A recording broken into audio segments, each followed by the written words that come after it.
আপনি কি আপনার ফিউচারটা দেখতে পেতেন যে আপনি কিছু একটা হবেন একদিন, কিছু একটা করবেন একদিন, ওটা দেখতে পেতেন নাকি সেটা দৌড়ে যাচ্ছেন? না, সেটা দেখতাম কিরকম, যখন কাস্টম হাউসে যেতাম না, তো কাস্টম হাউসে যারা সিএনডিএফ এর মালিক তারা তো গাড়ি থেকে নামতো, আমি দাঁড়িয়ে দাঁড়িয়ে দেখতাম কখন আমার হবে এরকম, আমি গাড়ি থেকে নামবো, হ্যাঁ, আর সবাই সার সার করবে। আমি বললাম একদিন তোমার একটা কথা বলি, কিছু মনে করিও না, তোমার স্বর্ণটা না আমাকে দিয়ে দিতে হবে। এটা বিয়ের অনেকদিন পরে? হ্যাঁ। কেন? কারণ ওখান থেকে ফোন দিচ্ছে আমাকে, মানে আমি তো 1 সপ্তাহ পরে দেওয়ার কথা, কিন্তু 1 সপ্তাহ পরে দিতে পারতেছি না, হুট করে কেমনে দিব। আহা, তো দেখো আমি তো আসলে এগুলো ভাড়া নিয়ে আসছি, হয়তো তো এইচবিএস পজিটিভ। HBS positive? আপনি তো জানতেন না টার্মটা কি? না, এই শব্দটা প্রথম শুনি আমি, এইচবিএস পজিটিভ। আপনাকে যদি বলে দেওয়া হয় যে আপনি একটা সুস্থ মানুষ, আপনার শরীরের মধ্যে এই ভাইরাসটা আছে, যে কোনো সময় এটা অ্যাক্টিভ হতে পারে, আপনি যত কিছুই বলেন না কেন, দিন শেষে একটা বারের জন্য হলেও মনে হবে যে আমি একটা মৃত্যু দূত আমার শরীরের মধ্যে বড় করতেছি বা আছে, যে কোনো মুহূর্তে সেটা অ্যাক্টিভ হতে পারে। প্রিয় দর্শক এবং শ্রোতা, সবাইকে আসসালামু আলাইকুম। আশা করছি সবাই অনেক অনেক ভালো আছেন। সোশ্যাল মিডিয়া কেন্দ্রিক স্টুডিও অফ ক্রিয়েটিভ আর্টসের নতুন যে অনুষ্ঠানটি আমি শুরু করতে যাচ্ছি, এটার নাম হচ্ছে ব্র্যান্ডিং বাংলাদেশ। এবং এই ব্র্যান্ডিং বাংলাদেশ নামটা নিয়ে আমি অনেকবার ভেবেছি যে আমি নামটা আসলে কেন রাখলাম। এটাকে আপনারা খুব সংক্ষিপ্ত ফর্মে ডাবল বিও বলতে পারেন। এবং এই ডাবল বি মূলত কি ধরনের অনুষ্ঠান সেটা আপনাদেরকে আমি মৌখিকভাবে ধারণা দেবার আগে আমি বরং একটা ছোট্ট এক্সপেরিমেন্ট করতে চাই। এক্সপেরিমেন্টটা হচ্ছে এটা, যে এই যে আজকে এপিসোডটা আপনারা দেখছেন, এটা একটা ফার্স্ট এপিসোড। আমরা বলতে পারি যে ব্র্যান্ডিং বাংলাদেশের এটা একটা ফার্স্ট এপিসোড। এই ফার্স্ট এপিসোড প্রচার হওয়ার পরে আরও 9টি এপিসোড প্রচার হবে, টোটাল 10টা এপিসোড। এবং এই 10টা এপিসোড প্রচার হওয়ার পরে আমি একটা ছোট্ট কুইজ কিংবা বলা যেতে পারে আপনাদের সঙ্গে একটা ছোট্ট ডিসকাশনে আসতে চাই, যে আপনারা এই 10টা এপিসোড দেখে কি বুঝলেন, যেটা আসলে কি ধরনের অনুষ্ঠান। তার আগে আমি আপনাদেরকে আসলে ধারণাই দিতে চাই না যে আমি আসলে কি করতে চাচ্ছি। অনেকেই মনে করতে পারেন যে এটা রেডিও অনুষ্ঠানের সঙ্গে মিল আছে, কিংবা জীবন গল্প অনুষ্ঠানের সঙ্গে মিল আছে, কিংবা সিক্রেটসের সঙ্গে মিল আছে, কিংবা আগে এবিসি রেডিওতে যে ধরনের অনুষ্ঠান করতাম সেটার সঙ্গে মিল আছে, বা ঢাকা এফএমে যে ধরনের অনুষ্ঠান করি, বা মাছরাঙা টেলিভিশনের সকালবেলার যে অনুষ্ঠানটা করি সেটার সঙ্গে মিল আছে। এই বিষয়গুলোর আমি আসলে কোনো অ্যান্সার এই মুহূর্তে দিতে চাচ্ছি না, এই কারণে যে এই ধরনের একটা আলোচনা ডিসকাশন খুবই এক্সপেক্টেড। কারণ সাধারণত আমার যে ধরনের কাজ দেখে আপনারা অভ্যস্ত, সেখান থেকে আমি একেবারে বের হয়ে গিয়ে আহামরি কিছু একটা রাতারাতি করে ফেলবো সেটা আমি এক্সপেক্ট করি না। এবং সেই ধরনের চিন্তাভাবনা আপনাদের ভেতরেও আসবে বা সেটা আপনারা খুব সাদরে গ্রহণ করবেন সেটাও আমি মনে করি না। তো সেই জায়গাটা থেকে আলোচনা হোক। তবে এতটুকু বলতে পারি, যা করতে যাচ্ছি, যা আপনাদেরকে দিতে যাচ্ছি এতদিনের অভিজ্ঞতা থেকে, তা নিশ্চয়ই নতুন কিছু। ধৈর্য ধরে অপেক্ষা করবেন। আগামী 9টি এপিসোড সহ আজকের এপিসোডটা, টোটাল 10টা এপিসোড আপনারা মনোযোগ দিয়ে দেখবেন, এবং তারপর আপনারা বুঝতে পারবেন যে এই অনুষ্ঠানটি বা এই ধরনের অনুষ্ঠানের নাম কেন ব্র্যান্ডিং বাংলাদেশ করা হলো। ওকে, সো আজকে খুব রেসপেক্টিভলি আমি বলবো যে আমার সঙ্গে যিনি এখানে উপস্থিত আছেন, এই ভদ্রলোক জার্নি করেছেন প্রায় 8 থেকে 9 ঘন্টার মতো, চিটাগং থেকে এখানে এসছেন, এবং তিনি আমার এই ক্ষুদ্র কর্মের প্রথম অতিথি এবং প্রথম এপিসোডের প্রথম গেস্ট। চলুন তার সঙ্গে আমরা একটু পরিচিত হই। ভাই, প্রথমে নামটা একটু বলতে হবে। আমার নিকনেম শিমুল, পুরোটার নামটা হচ্ছে নাজমুল হাসান মাহমুদ। বয়স কত? 40-এর কাছাকাছি? না না না, তাহলে 36। 36। ওকে, ফাইন। আব্বা হচ্ছে বাংলাদেশ রেলওয়ের কর্মকর্তা ছিলেন। টানাপুরার মধ্যে সংসার চলে। এসএসসি দিয়ে আমি 98-এ, তো শহরে আর পড়া হয় নাই। আব্বা বলছে তুমি করো, ওই পলিটেকনিক্যালে লেখাপড়া করো। তো আমি আব্বুকে বললাম আমার ওটা পড়তে ইচ্ছে করতেছে না, আমি হলে একদম বিসিএস ইঞ্জিনিয়ারিং পড়বো, আর না হলে চট্টগ্রাম বিশ্ববিদ্যালয়ে পড়বো। কোন অবস্থায় মানে সায় দিচ্ছিল না। আব্বা যখন আমার জোরাজুরি করে নাই, আমি বলছি ঠিক আছে তুমি তাহলে কলেজে ভর্তি হও। তো আবার আমি হিসাব করে দেখলাম আমার যে মার্কসটা আসলো ওটা দিয়ে আমি তো মেডিকেলে চান্স পাচ্ছি না। তো কমার্সে অ্যাডমিট নিলাম আমার নাজিরহাট কলেজে। মিড টার্ম পরীক্ষা হবে সামনে। তা আবার তখন আমার বন্ধু বান্ধব তো ছিল, তা বলছে কলেজে না এক সুন্দর মেয়ে আসছে, মানে খুব সুন্দর একটা মেয়ে আসছে, কমার্সে ভর্তি হয়েছে। তা আমি তো কমার্সের ফার্স্ট বয়। এবার ক্লাস করা শুরু করলাম। তো ক্লাস করতে গিয়ে তাকে আমি দেখলাম, ক্লাসে দেখলাম, প্রথম দেখা? প্রথম দেখা, জাস্ট একটা ক্লাস, মনে করেন সে আমার ক্লাসমেট হিসাবে আমি তাকে দেখলাম, কিন্তু কথা আমার একটা বয়স একটু কিছু এখনো, মানে কেউ যদি নিজে থেকে না বলে আমি কিন্তু কারোর সাথে কথা বলি না। এরকম ফার্স্ট ইয়ার চলে গেল, ডিগ্রিতে ফার্স্ট ইয়ারের পরীক্ষা যখন হলো তখন আমি আবার ফার্স্ট হলাম। ও ছদ্মনাম ইউজ করতো কলেজে। ওকে। ওর নাম ছিল প্রীতি নামে জানতেন? প্রীতি নামে চিনতাম সবাই। তো তার নাম ছিল আকলিমা আক্তার, পুরা নাম। পরে জেনেছেন এটা? পুরা নামটা ছিল আকলিমা আক্তার। আচ্ছা। মানে সার্টিফিকেট অনুযায়ী কলেজের নামে তো সবাই প্রীতি নামে চিনতো। ওকে। সবাই প্রীতি, মানে সে পপুলার ছিল তখন, মানে সুন্দর ছিল, কলেজে একটা সুন্দর মেয়ে থাকলে যা হয় আর কি। তো হঠাৎ শুনলাম মেয়েটা ওই কয়েকজন বকাটের ছেলেকে, শহীদ মিনার ছিল ওখানে চড় দিছে। মেয়েটা চড় দিয়েছে? হ্যাঁ, মেয়েটা আপনার কানে আসলো? হ্যাঁ। ওকে। তো আমি কিন্তু শুনলাম, আমি কিন্তু দেখি নাই, বা যেদিন ঘটনা ঘটলো ওই দিন আমি কলেজে যাইনি। আচ্ছা। তা আমি একটু টেনশন করলাম, কেন, এটা তো মানে ঠিক হয় না, কারণ তারা তো যে কোনো সময় যে কোনো দুর্ঘটনা ঘটাতে পারে। ততদিনে মেয়েটার সঙ্গে আপনার কথাও হয় না? পরিচয়ও হয়নি? আচ্ছা। পরের দিন সে তার বড় ভাইকে নিয়ে আসলো কলেজে। তো আসলো, আমি দেখলাম, দূর থেকে দেখলাম সে আবার ওনার সাথে ওর বড় ভাইয়ের সাথে চলে গেল। এরকম কয়েকদিন চলে আসছি। তো এই যে কয়েকদিন সে আসে নাই, তার নোট দরকার ছিল। হ্যাঁ, ক্লাসের ফার্স্ট বয়ের কাছ থেকে নোট নেওয়া হবে এখন। তাও পিছন থেকে আমার নাম ধরে ডাক দিল। আচ্ছা। হ্যাঁ, মানে বাউন্ডারির বাইরে। এটাই প্রথম কথা? হ্যাঁ, আমার সাথে ওর প্রথম কথা সেখানে। এমনিতেই কি ওনাকে নিয়ে আপনি কিছু ভাবতেন কিনা দেখার পরে, যে না ভালো লাগে? কিছুই ছিল না? তখন অত বেশি মনে ছিল না। হ্যাঁ, মানে পিছনে আমার ইকোনমিক্স এর নোটটা, অমুক স্যারের নোটটা, তুমি তো আসছিলা, আমাকে একটু দাও না। তাহলে ঠিক আছে, আমার খাতাটা নিয়ে যাও, ওখানে আছে সব। আমি দিয়ে দিলাম। তো ওর বাড়ি যেখানে, ও সব সময় একটা পরিচয় দিত, ওর বাড়ি যেখানে সেখানে পরিচয় সে আমাকে, মানে কাউকে দিত না। হ্যাঁ, ধরেন ওর বাড়ি বলতো সৈয়দপাড়া, মানে গ্রামে তো পাড়া বলে এগুলাকে। হ্যাঁ, সৈয়দপাড়া। তারপর ওর যে পরিচয়টা দিত, ওই আশেপাশে আমার রিলেটিভ ছিল। হ্যাঁ, তো রিলেটিভ থাকার পরে আমি একদিন বেড়াতে গেলাম ওই আমার রিলেটিভের ওখানে। সৈয়দপাড়া বলছেন, সৈয়দপাড়া তো পাশেই। তা আমি দেখি আজকে ওর সাথে একটু ওর বাড়ি খোঁজ পাই কিনা দেখি। ও কিন্তু আমার কাউকে কোথাও অ্যাড্রেস দিত না। ওর নামটা ওই যে প্রীতি বলতো, প্রথম থেকে কিন্তু আমি মানে ধারণা করতে পেরেছিলাম ওর নামটা কিন্তু প্রীতি না। আচ্ছা আচ্ছা। তো আমি কিন্তু কখনো ওকে প্রীতি নামে ডাকতাম না। ওকে। আমি সবসময় ওকে আকলিমা নামে ডাকতাম। আমি রিক্সা ডাকলাম, রিক্সা ডেকে যাই, রিক্সা, তুমি সৈয়দপাড়া যাবো, চলো। এখন ওর বাড়ি তুমি চিনি না, বা স্পেসিফিক এইটাই তাদের বাড়ি, সেটা সৈয়দপাড়াটা তো অনেক বড় পাড়া। আমি ধারণা করলাম সুন্দরী মেয়ে যখন সবাই তো চিনবে। ওকে। সবাইকে বলুন ওই সুন্দরী মেয়েদের বাড়িটা কোথায়। ওকে। তো আমি রিক্সা নিয়ে অনেকক্ষণ ঘোরাঘুরি করলাম, প্রায় আসরের টাইম তখন। আমি কয়েকজনকে জিজ্ঞেস যে এরকম একটা নামে একজন মেয়ে চিনেন, প্রীতি নাম। তা সবাই তো আর মূল নামটা জানবে না, আসল নামটা জানবে না, নিক নেমে তো চিনবে প্রীতি নাম। কেউ তো আমাকে আইডেন্টিফাই করতে পারে না। হঠাৎ করলাম একজন বয়স্ক লোক বললো, ওনাদের বাড়ি তো এখানে না, চশমা পরে না, ও চশমা পরতো তখন। হ্যাঁ হ্যাঁ, আর লম্বা, হ্যাঁ হ্যাঁ লম্বা, সুন্দর, হ্যাঁ সুন্দর। ওদের বাড়ি তো এখানে না, ওদের বাড়ি হচ্ছে মানে ওনার বাবার নাম হচ্ছে রুনু। তো যখন গেলাম, ঢুকলাম, মানে তখন বুকটা ধুপ ধুপ করতেছে, কি বলি না কি বলি। তো ও আবার তখন দেখলাম ওর আব্বা ওঠানে বসে আছে, মোরানি ওঠানে বসে আছে। আমি সালাম দিলাম, সালাম দিয়ে, না আকলিমা আছে? হ্যাঁ আছে। হ্যাঁ, আপনি কে? আমি ওর ক্লাস ফ্রেন্ড, একটা নোট ছিল ওইটার জন্য আসছিলাম। তখন ও ডাইনিং টেবিলে বসে বাচ্চা পড়াচ্ছিল। ওকে। হ্যাঁ, কেজির স্টুডেন্ট পড়াচ্ছিল কয়েকজন, মনে পড়ে। ও আমার নাম, আমার কণ্ঠ শোনার সঙ্গে সঙ্গে কিন্তু আবার সে চিনতে পেরেছে, চিন্তা বের হইলো। ওকে। তো স্বাভাবিক রিসিভ করছে, ড্রয়িং রুমে বসাইলাম, তো কথা বললাম, অবাক হয়ে গেল। কিন্তু মানে সে কিভাবে আমাকে রিসিভ করে কিভাবে নিবে সে বুঝতে পারতেছিল না তখন। তো ওনার আব্বা আসলো আমার কাছে, আমি জিজ্ঞেস করলাম,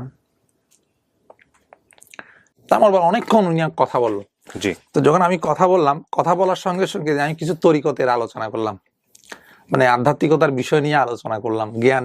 তো উনি উনি বুঝতে পারলো আমার এই সম্বন্ধে আমার জ্ঞান আছে, মানে যতটুকু আছে, মানে আমি কথা বলতে পারি এগুলা নিয়ে। তো উনি অনেকক্ষণ কথা বললাম আমার সাথে এই বিষয়ে। এরপরে চলে আসলাম। এরপরে মোটামুটি যখন নোট নিল, নোট নেওয়ার পরে একটু কথাবার্তা, তো একসাথে মনে করেন যে এই যাওয়া আসাটা, টাইম পাস করা, আসাটা হয় না কিন্তু যাওয়াটা হয় আমার সাথে। তো এরকমই চলে। এরপরে যখন ও আমার সাথে আসা যাওয়া করে, তখন কলেজের ভিতরে মানে একটা রব উঠে গেল, মানে ওরা দুজনে প্রেম করে। হ্যাঁ, তো আমরাও তো বেশি এটা নিয়ে তো মানে হেডেক ছিলাম না, ও হেডেক ছিল না, আমিও না, জাস্ট একটা ভালো বন্ধু হিসাবে। আচ্ছা, in the meantime okay অনেকে অফার করছে, আমি দাঁড়িয়ে থাকতাম, আমি শুনতেছি, এই আমি তোমাকে এরকম করবো, হাঁটতে হাঁটতে মানুষ অফার করতেছে তাকে, আমি তখন কেউ যদি আসার পিছনে চলে আসতাম।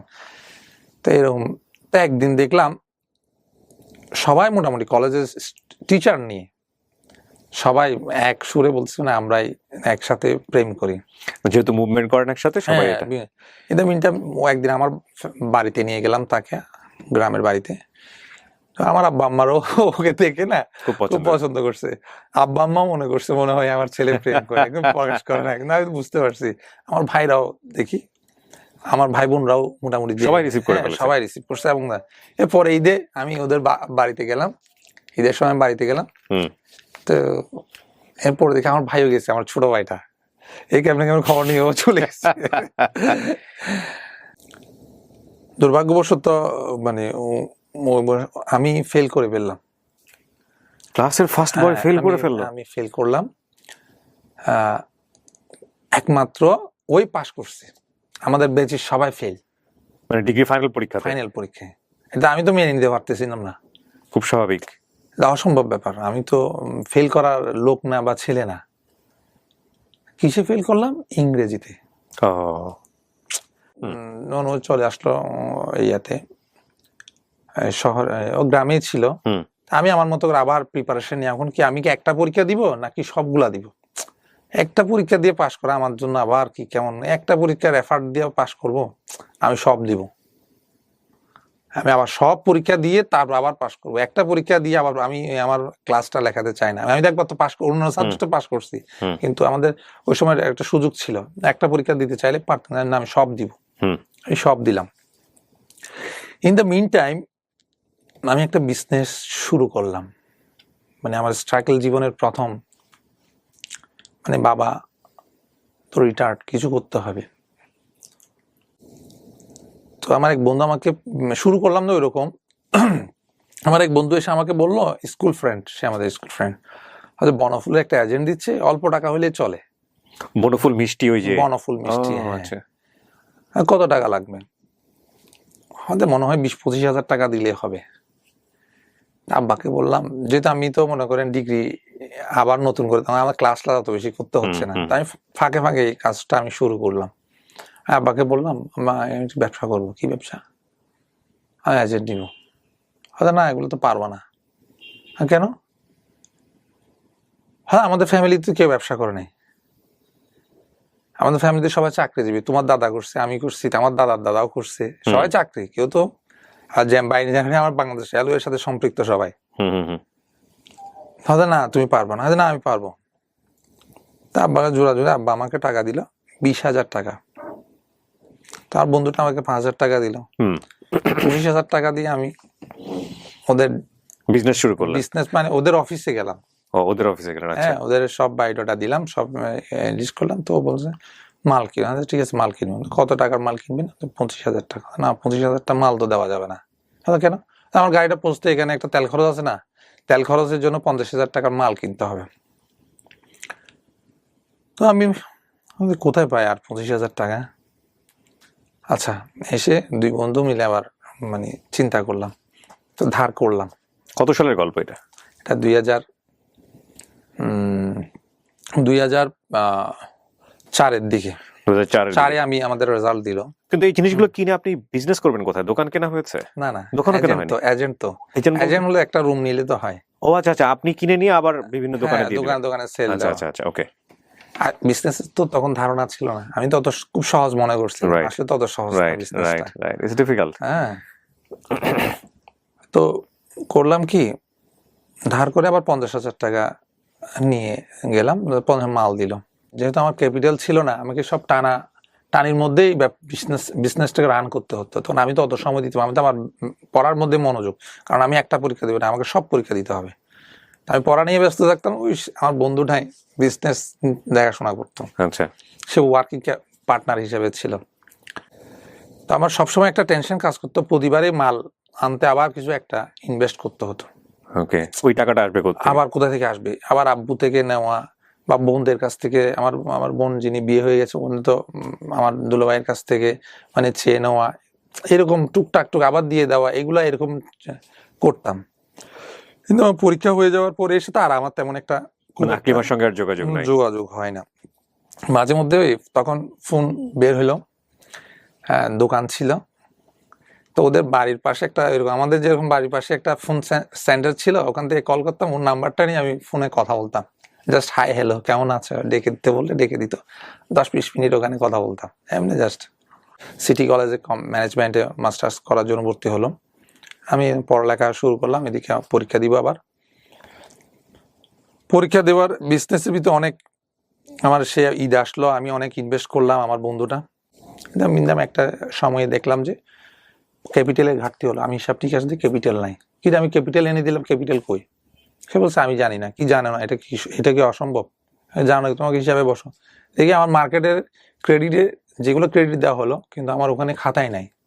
ও হ্যাঁ, আঘাত পেলাম এটা। ওইদিন চাঁদ রাত ছিল, তো টাকা তুলতে হবে সবার কাছ থেকে। তা আমি তো চাঁদ রাতের সময় একটা এক্সট্রা ইনভেস্ট করতে, আমি কারো কাছ থেকে মানে টাকার বিনিময়ে টাকা নিয়েছি, তাদেরকে পে করে দিতে হবে টাকার, তাদেরকে বলছি প্রফিট দিব তোমাদেরকে আমি, মানে এরকম। আমার বন্ধু মহল ছিল, তার কাছে টাকা আছে, কিছু করতে পারছে, আমি যদি 2 লাখ টাকা আমি দাও, তোমাকে 5-10 হাজার টাকা আমি দিও লাভ করে, তা আমাকে দিয়েছে। আমার এটা আমি কোথায় পাবো, দিতে হবে তাকে, ক্যাপিটাল নিয়ে টানাটানি। হ্যাঁ ক্যাপিটাল নেই, মানে বিজনেসের প্রথম ধাক্কা এখানে। আমার টার্গেটটা ছিল সব সময় ধাপে ধাপে বড় হওয়া। তা আমি তো ফটিকছড়ি এরিয়ার এজেন্ট ছিলাম, তা আমার চিন্তা যে আমি ফটিকছড়ি না, আমি একটু হাটহাজারি যেতে হবে, মানে একটু বড় করা, মানে এরিয়াটাকে একটু বড় করতে হবে। ইন দ্য মিন টাইম আমি ওই বনফুল কোম্পানিকে অফিসকে বলে আমি ওই এরিয়াটাও নিয়ে ফেললাম। ওই ঈদের পরে কিন্তু আবার আমার বন্ধুটার সাথে আমার সেপারেশন হয়ে গেল, কারণ সে আমার ক্যাপিটাল ঘাটতি করে দিল। যাক, ওর ভাবে ও চলে গেল, ও যখন চলে গেল, আমি আব্বাকে বললাম, মানে প্রলুব্ধ করলাম আর কি, আব্বা আমার টাকা আর একটু বেশি দিলে এটা নিতে পারে, আমাদের মনে হয় আর একটু বেশি প্রফিট হবে। তা আব্বা নিজের ওই এফডিআর ব্যাংকে আমার কিছু টাকা দিয়ে দিল। তা আমি ওই এরিয়াটা নিলাম। তো ওই এরিয়াটা নিয়ে এবার আমি চলে আসলাম, যেহেতু হাটহাজারি একটা বড় এরিয়া নিলাম, আসলে আমি 2টা এরিয়া কভার করতে পারছিলাম না ক্যাপিটাল দিয়ে, এবং পারছিলাম না। ইন দ্য মিন টাইম একদিন শুনলাম ওর আব্বা মারা যাওয়ার প্রথম ফোনটা আমাকে করছে, আমার আব্বা তো নাই। মোটামুটি ওদের ফ্যামিলির সাথে এক পর্যায়ে আমাদের একটা বন্ডেজ তৈরি হয়ে গেছে। ওদের ফ্যামিলিও আমাকে ভালো রিসিভ করছে, ভালো ছেলে হিসেবে জানে।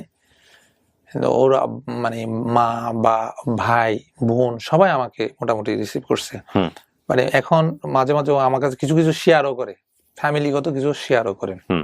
ইন দ্য মিন টাইম আমার ফ্যামিলি তো সবাই জেনে গেল কি, মানে ওর সাথে আমার একটা ভালো বা প্রেম সম্পর্ক গড়ে উঠছে। কলেজে তো ছিলই, কলেজের প্রেম সম্পর্ক বলতে কি আপনাদের নিজেদের মধ্যে ধরনের আমাদের কখনো কথাবার্তা হয় না। আচ্ছা, হ্যাঁ কখনো কথাবার্তা, ভালো বন্ধু ছিলাম, ভালো বন্ধু ছিলাম। একটা জিনিসকে ভয় পেতাম সব সময়, সেটা হচ্ছে যে আমি প্রেম করব, কিন্তু তো দুজন তো বয়স তো সমান, একই ক্লাসমেট, তোমার প্রেম করে তো লাভ নাই, সেটা আসবে না, হয়তো মানে নিজের লাইফকে কেন জ্বালিয়ে ফেলবো, সময় নষ্ট হবে না। সেজন্য ওই কথাটা কখনো বলার মানে মনে চাইলেও বলার সুযোগ দিই নেই, বলার কখনো সুযোগ দিই নেই এটাকে, কারণ আমি জানি সে একটু জেদি টাইপের মেয়ে ছিল, অসম্ভব জেদ তার, অসম্ভব রাগ, সে অসম্ভব রাগ ওর। তো সে আমাকে অনেকবার তুই করে বলার মানে প্রপোজ করছে, আমি কিন্তু ওটাকে ডিনাই করছি, না তুই তাই কোনো শব্দ নাই, তুমি বলো আমার সাথে, তুই কি এগুলা। ইন দ্য মিন টাইম যে কোনো কারণে আমি ব্যবসা চালাতে আর পারতেছিলাম না, আমার ব্যবসাটা ডিস্ট্রয় হয়ে গেল, বন্ধ হয়ে গেল। মানে আমি ক্যাপিটাল লস খেতে খেতে আমার ব্যবসাটা বন্ধ হয়ে গিয়েছিল। কি করব আর এদিকে মানে আমার তো একটা আশা নিয়ে আসছিলাম, আবার অনেক টাকা তো লস করে দিলাম, ডিসহার্টেড হয়ে গেছিলাম। তো আমি তো বেকার, হ্যাঁ, এদিকে লেখাপড়া, মানে সবে মাত্র মাস্টার্সে ভর্তি হলাম। তা আমি ওকে একদিন জিজ্ঞেস করেছিলাম, আমি তোমার বড় বোনের হাজবেন্ড কি করে? আর এক্সপোর্ট ইম্পোর্টের বিজনেস করে। তোমার মাথায় ওইটা ধরছিল। তা আমি এক্সপোর্ট ইম্পোর্টের বিজনেস করবো। আমি ব্যবসায় লস খেয়ে ফেলছি। তা আমি চাচ্ছি যে কোনো একটা মাধ্যম দিয়ে উঠতে পারি কিনা, মানে পরিচিত, যে আব্বা বলতে আমাদের ফ্যামিলিতে তো কেউ ব্যবসা করে না, তুমি কেমন ব্যবসা করবা? তো ওটা আমার মাথায় ছিল। একজন আমাদের মামা বলি, উনিও C&F ক্লিয়ারিং ফরওয়ার্ডিং কাজের সাথে জড়িত। আচ্ছা, হ্যাঁ, উনি আমাদের সাথে সম্পৃক্ত। উনি আর মোল্লা মামা বলতাম আমরা ওনাকে। ওনার হাত ধরে আমার ব্যবসা শিখা আর কি। তো আমার একটা বিজনেস শিখার একটা আবার চান্স আসলো। উনি তো অনেক মনে করেন ক্লিয়ারিং ফরওয়ার্ডিং মানে তো বুঝতেছে আমদানি রপ্তানির একটা বড় একটা অংশ এখানে পার্টিটা। তো C&F শব্দটা আমি বুঝতাম না তখন। আমি ওই কাজটা শেষ করে আমি বাড়িতে চলে আসলাম। বাড়িতে আব্বু আম্মুকে বললাম এরকম এরকম কথা হয়েছে, আমি তো মানে এরকম আমার কাজ শিখাবে। 6 এপ্রিল চট্টগ্রাম শহরে চলে আসি, ব্যাগ এন্ড ব্যাগেজ, ওনার সাথে থাকবো। তো উনি আমাকে ওনার পাশে বসে একটু কোনো কাজ দিত না। তাই সেই অনেকদিন বসার পরে এইগুলা কি কাজ, সারাদিন বসে কিছু কাজ দেন না, আর তুমি বসে থাকাটা হচ্ছে তোমার কাজ, তো শিখাটা এটা বসে থাকবে, তুমি এখানে দেখে দেখে শিখবে। তো উনি আবার ওনার ফ্যামিলিতে একটু ডিটাচ ছিল। হ্যাঁ, তা আমি যাওয়ার পর উনি একটা বাসা নিল। হ্যাঁ, উনি একটা বাসা নিল। তো আমরা দুজনেই ওখানে থাকতাম। হ্যাঁ, একটা কাজে বউ আর রাখা হলো। আর কিছু আমরা ওনার তো অনেক সাজানো গোজানো পরিবার ছিল। ওই সাজানো গোজানো পরিবার থেকে মনে করেন একদম শূন্য হাতে উনি আমাকে পেয়ে আবার উনি চিন্তা করছিলেন আমার ব্যবসাটা ধ্বংস করে দিব, মানে শেষ করে দিব, বিক্রি করে দিব। আমাকে পেয়ে উনি আবার ব্যবসাটা শুরু করলো। তো ওনার তো স্বপ্ন ছিল ওনার মেয়েকে আমাকে বিয়ে দিয়ে। হ্যাঁ, তো ওর সাথে আমার মনে করে মাঝে মধ্যে চিঠিপত্র দিত, চিঠি দিত। তখন তো চিঠির কিছু চিঠি দিত আপনাকে? হ্যাঁ, তো কলেজ থেকেও আমি কিন্তু চিঠি লিখতাম তার কাছে। সে আমাকে চিঠি লিখতো, ডায়েরিও করতো। সবকিছু হয়েছে, শুধু প্রেমটা মুখে বলা হয় নাই, ভালোবাসি এই কথাটা বলা হয়। ও কিন্তু তখনও ভালো, ও কিন্তু তখন আমাকে বলতো না। যখন আমি শহরে চলে আসলাম না ফোনে, তখন কিন্তু আমার ভিতরে ভিতরে মিসিং একটা ব্যাপার থাকতো। হ্যাঁ, এটা আসলো। এই জিনিসটা না উনি আজ করতে পারছে, যে আমি রাত্রে ফোনে কথা বলতাম, মামাটা, মোল্লা মামাটা, যিনি আপনাকে হাতে কলমে সব শেখাচ্ছে, উনি আজ করতে পারছে। তো উনি আমার মামা ওইটাকে জানাইছে, মফিজ মামা যিনি আমাকে দিছে, ওনার হাতে তুলে দিছে, ওনাকে জানাইলো মানে শিমুল এরকম এরকম মনে হয় সম্পর্ক জড়াই যাচ্ছে। শিমুল আপনার ডাক নাম? হ্যাঁ, শিমুল। তো আমার মানিব্যাগে না ওর একটা চিঠি ছিল, মানে আমি একটা চিঠি রেখে দিয়েছিলাম, যেটা ওর শেষ চিঠি ছিল ওটার। মানে এরপর থেকে ফোনে চলে আসছে, আর চিঠি দেওয়ার দরকার ছিল না। তো মনে হয় চিঠিটা উনি পড়তে পারছে বা পড়ছে, হাতে পড়ছে কোথাও না কোথাও ভাবে। এরপরে একদিন আমাকে ডেকে বলল তুমি আর আমার বাসায় থাকিও না। মানে ওই সময় পর্যন্ত কি ওনার মেয়ের সঙ্গে আপনার দেখা সাক্ষাৎ হয়েছে? কিছুই হয়নি কোনোদিন, এখনো স্টিল নাও এখনো কোনো দেখা হয়নি। উনি তো ওনার ফ্যামিলি থেকে ডিটাচ। ওকে, তারপর বললো যে বাসায় থাকো না। হ্যাঁ, তো তুমি আমার সাথে থাকিও না, তুমি অন্যভাবে থাকো, এমনি অফিস করো, আমার সঙ্গে অফিস করো। এটা অফিসে বলতেছে, মানে অফিস করো কিন্তু বাসায় থেকো না। তখন আমি তো আমার ফ্যামিলিকে কি করছি, সব লুকাইছি না। মানে ওনার অবস্থান তো আমি কখনো ফ্যামিলিকে জানে নাই। হ্যাঁ, আর এই কয়দিন আমার পকেটে যা টাকা ছিল, সব টাকা কিন্তু আমার কিছু, যখন বিজনেস ক্লোজ করলাম না, তখন কিছু টাকা তো ছিল, আর আব্বাকে তো টাকা দিই না, এগুলা আমার কাছে ছিল। তা আমি তো এখানে শহরে এসে এগুলা শেষ করে ফেলছি। থাকবো কই। ফার্নিচার কিনলাম ওনার সঙ্গে, আমি ফার্নিচার কিনলাম, আমি খরচ করছি, এসে করছি, সব শেষ করে ফেলছি। ওই দিন না আমার পকেটে, আমার মোবাইলটা তো ছিল, আমার পকেটে কোনো টাকাই ছিল না।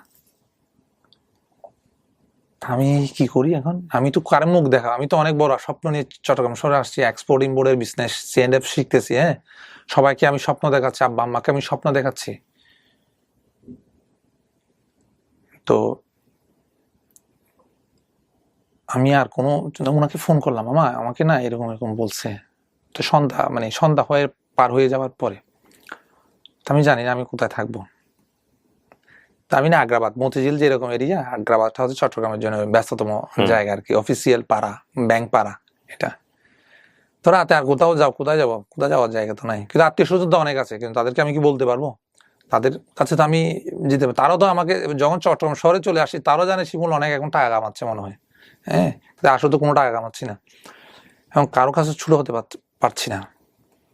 এখন ওনাকে ফোন করলাম, তো উনি আমাকে মনে হয় তখন কিছু না বলে ফোনটা কেটে দিল। তো উনি সম্ভবত আমার মাকে ফোন করছে বা আব্বাকে ফোন করছেন, মানে আমার মা আমার বাসা তো আছে, বা আমার মা আমাদেরকে বলার জন্য। তা আব্বা আম্মা কি করছে, ওদেরকে বলা নাই, ওকে ফোন করছে, আকলিমাকে। ওর নাম্বার ছিল আমাদের বাসায়। ওকে ফোন করছে, শিমুলকে দেখো কোথায় কি অবস্থা, এইরকম এরকম অবস্থা। তা আমি ফোনে, ও আমাকে ফোন দিলে আমি কথা বললাম, আমি হাঁটতেছিলাম রোডের ভিতরে, না আমি আছি, ভালো আছি, হ্যাঁ। তা আজকে আমি দেখি আজকে আমার কাছে টাকা পয়সা নাই, এগুলো তো বলতেছি না, ওর কাছে কেমনে বলবো এটা। তো সারা তো আমি তখনও পর্যন্ত কিছু খাই নাই, কিন্তু তাকে বললাম না আমি আছি, আজকে দেখি না, আজকে অনেক রোডে অনেক লোক থাকে না, এই ফুটপাতের উপর পড়ে থাকে না, আমি আজকে দেখি আছি, থাকি এখানে না, হয়তো তুমি যে কোথাও যাইও না, তুমি থাকো, আমি আসতেছি। ও তখন কোথায়? ও তখন ওর বাসায়। বাসা কোথায় ছিল? বাসা ছিল বদ্দারহাট। হ্যাঁ, আগ্রাবাদ থেকে বদ্দারহাটের দূরত্ব কত? দূরত্ব প্রায় ধরেন 8-10 কিলো। ওকে, রাতের বেলা? হ্যাঁ, রাতের বেলা। বলতে বলতে না আমার ফোনটা চার্জ চলে গেছে, তখন আসলে এইখানে ক্যান্সেল। ও আমাকে যদি বলছে তুমি থাকো আমি আসতেছি, হ্যাঁ, ওটা ছিল, এরপরে লাইনটা কেটে গেল। আমি চিন্তা করলাম যাক, কোথাও তো জায়গার জায়গায় না, আজকে তো দেখি ফুটপাতে থাকবো, বেঞ্চ আছে না, যাত্রী ছাউনি আছে না, ওখানে বসে থাকবো, নাহলে রাত দেখি না ওদের জীবনটা কি আমি আজকে মনে হয় অনুভব করবো, ওরা কেমনে কাটায় এখানে। তো আমি বসে ওখানে হাঁটতেছিলাম, ওই এরিয়াতে হাঁটতেছিলাম, ওদেরকে কিছুক্ষণ পরে, ধরেন 8 ঘন্টা পরে ও ট্যাক্সি নিয়ে হাজির। মানে আসলে এটা দুর্ভাগ্য, এত বড় একটা শহরের ভিতরে আমি কোন গল্লি দিয়ে হাঁটলেও পাবে, কিন্তু ও মানে ও আসছে, আমি যেখানে দাঁড়িয়ে আছি ও ওখানে আসছে। তো আমাকে নিয়ে গেল, চলো তুমি আমার সাথে। তো এখন ওর বাসায় কেমনে যাবো, ও ট্যাক্সি নিয়ে আবার আমাকে নিয়ে ফেললো। ইন দ্য মিন টাইম ও আমার আম্মার সাথে যোগাযোগ করতেছে। ওকে, হ্যাঁ, তা ওকে বলছে নাকি মানে আমার ছেলেটা কোথায়, একটু দেখো তুমি, হ্যাঁ। তো আমি তো রাতে ওর বাসায় কেমনে যাব, এটা তো সুন্দর দেখাচ্ছে না, তুমি এক কাজ করো, আমি মামার বাসায় যাব। আমার মামাটা আবার বদ্রাট, এটা আবাসিক, চাঁদগা আবাসিক এরিয়া, ওখানে থাকতো। মামার বাসায় আমি চলে যাব। তো মামার বাসায় ও নেমে গেল ওখানে বদ্রাট, অল্প দূরটা মামার বাসায় 1 কিলোমিটার ধরেন এরিয়াটা। ট্যাক্সি ভাড়াটা আমার হাতে দিয়ে সে নেমে গেল, আমি চলে গেলাম। তো মামাকে কলিং বেল দিয়ে ওখানে ছিলাম। একদিন ওর বাসায় আমাকে নিয়ে গেল, ওদের বাসায়, বদ্রাট বাসায়। তো তখন ও তো মাস্টার্স পাস করে ফেলছে, আমি তখন মাস্টার্স সেকেন্ড ইয়ার। কে নিয়ে গেল বাসাতে? ওই নিয়ে গেল, ও পরিচয় করাইছে, আমি যাই মাঝে মধ্যে, মাঝে মধ্যে গিয়েছি। তোর মা আমাকে বললো, বাবা ওর তো ওখানে সম্বন্ধ আসতেছে, তো আমার মেয়ের জন্য একটু দোয়া করি। তা আমি তো ওনাকে বললাম। তো ইন দ্য মিন টাইম ওনার বড় বোন ঢুকলো। ওকে, তো শিমুল আমি মানে ওর বড় বোন, তোমাকে তো অনেক ধরে খুঁজতেছি, তো আজ যাক পেয়ে গেলাম। বসেন, কি জন্য খুঁজতে, সেম কথা, মানে এইরকম, তুমি একটু দরবারে দোয়া করতে হবে। হ্যাঁ ঠিক আছে, আমি তো ছোট মানুষ, আমি কি দোয়া করব? তো আপনি একটা কাজ করতে পারেন, বৃহস্পতিবারে আসেন, ওখানে তো মিলাদ হয়, ওই মফিস মামাকে বলিয়েন, উনি তো অনেকদিন ধরে আছে ওখানে, উনি দোয়া করাই দিবে আপনাকে। হ্যাঁ, তো ঠিক আছে, এই কথাটাই। তো আমি ওনাকে বললাম একটা কাজ করে, দরবার একটা আমরা মসজিদ করতে, মাদ্রাসা করব, ওখানে কিছু টাকা শরিক হয়েন, 10 ব্যাগ সিমেন্ট দিয়ে আপনি এ নিয়ত করে আর কি। হ্যাঁ, তো ঠিক আছে দিব, আর ওনার বড় বোন আমি দিয়ে দিব এটা। তো আমিও জাস্ট এটা মানে এটা হালকাভাবে নিলাম, মানে ওর বিয়ে হয়ে যাবে, এটা আমার কি। হ্যাঁ, তো আমি করলাম কি, পরের দিন ওই মফিস মামার বাড়িতে গেলাম, তো এটা বলবো মানে আপনাকে দোয়া করতে বলছে, এরকম একটা নিয়ত করছে, আরজি দিতে বললো। তো ওনার সাথে কথা বলতে অনেক রাত, ওনার রুমে শুয়ে আছে, দুজনে একসাথে শুয়ে আছে। উনি আবার, আমি গেলে উনি আমার সাথে মানে ওনার মানে ওনাকে আমাকে পাশে রেখে উনি ঘুমাতো। আচ্ছা আচ্ছা, আমাকে খুব বেশি স্নেহ করে, এখনো করে উনি। ওকে, তো উনি আমার কথাটা শুনে না, আমি ওনার মেয়ের এরকম বিয়ে হয়ে যাবে, আপনাকে দোয়া করতে বলছে, একটু দরবার আরজিতে বলছে। উনি অনেকক্ষণ চুপ মারেছিল, মানে আমার সাথে কথা বলে উনি এক ধ্যানে অনেকক্ষণ চুপ ছিল। তো বলছে, শিমুল তুমি করলে কি হয়, বিয়েটা তুমি করলে কি হয়, দূর এটা কি বলেন? চাল নাই, চুলা নাই। হ্যাঁ, আর কিছুই নাই। আমি ওরে বলতে দেবো, আমার সম্পর্ক তো নষ্ট হয়ে যাবে। আমার সম্পর্ক তো নষ্ট, বন্ধুত্ব সম্পর্ক জীবনে তো থাকবে না, ও তো আমার মুখে দেখবে না। কি বলেন? যতটুকু আছে অতটুকু নষ্ট। হ্যাঁ, নষ্ট। আর কখন তো এগুলো, আর আমার অবস্থান কি আপনি জানেন না? আমার কিছু আছে, এখন আমি লেখাপড়া শেষ করছি, বিজনেস কিছু করছি। It's a very important part of this story. এতক্ষণ যারা শুনছিলেন, খুব ইম্পর্টেন্ট পার্ট। আমরা এই অনুষ্ঠানের নামটা কেন ব্র্যান্ডিং বাংলাদেশ রাখলাম সেটা আমি আপনাদেরকে বলেছি, আমি ডিফাইন করব না। অ্যাটলিস্ট 10টা এপিসোড দেখার পরে আপনারা বুঝতে পারবেন যে এই অনুষ্ঠানটা কেন different. Of course it's a life story, but কেন ডিফারেন্ট, এবং আপনারাই বুঝতে পারবেন যে কেন ব্র্যান্ডিং বাংলাদেশ হলো।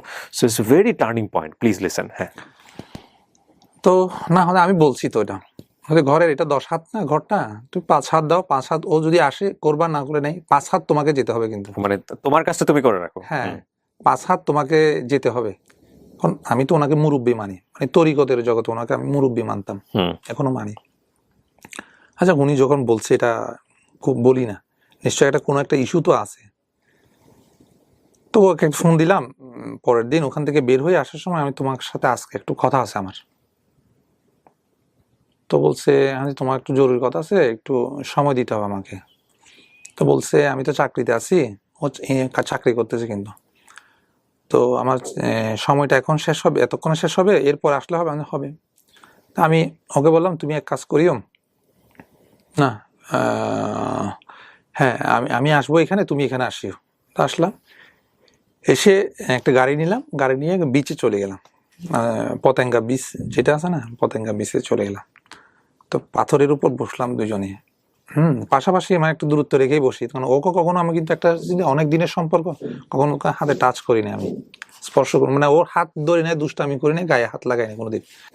আমি তাকে এই ঘটনা বললাম, এরকম এরকম বলছে, এরকম এরকম। আর তুমি কি বলো? দেখো তুমি,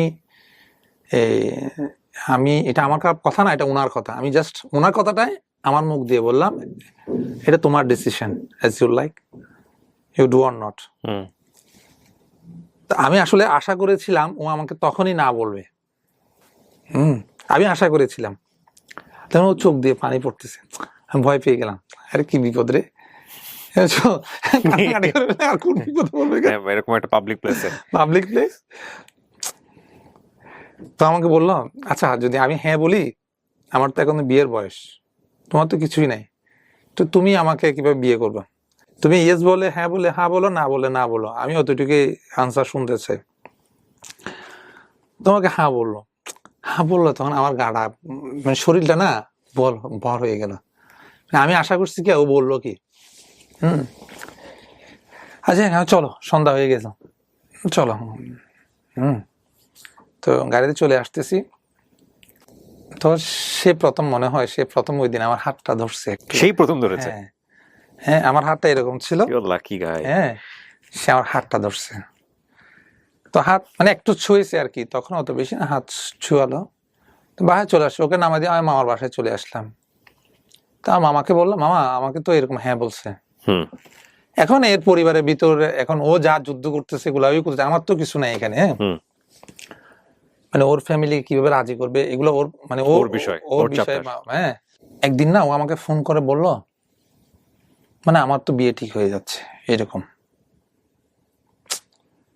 তো আমি মুশকিলের ভিতর পড়ে গেলাম। এখন একটা স্বপ্ন দেখলাম, আর স্বপ্নটা মানে অল্প দিনে ভেঙে যাচ্ছে, ধরুন 1 মাসের মধ্যে স্বপ্নটা ভেঙে যাচ্ছে। মনে করে ধরুন 1 মাস আমার প্রেমের সম্পর্ক, তখনও সে কিন্তু আমাকে এমন ডিরেক্টলি আমার সাথে যোগাযোগ বা প্রেমের সম্পর্ক গড়ে, সে হয়তো আমাকে মানে তাৎক্ষণিক একটা রিফিউজ না করে, একটু ঘুরিয়ে পেঁচিয়ে রিফিউজ করার জন্য সে আমাকে একটু অভিনয় করলো।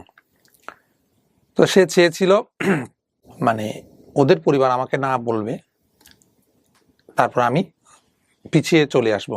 তো ইন দ্য মিন টাইম ওনার মামা, এখন ওনারা আবার, ওনাদের পরিবার তো অনেক, আত্মীয় স্বজন তো অনেক বড়, হ্যাঁ, ওনাদের মামাদেরকে এগুলো শোনাইতে পারতেছে না।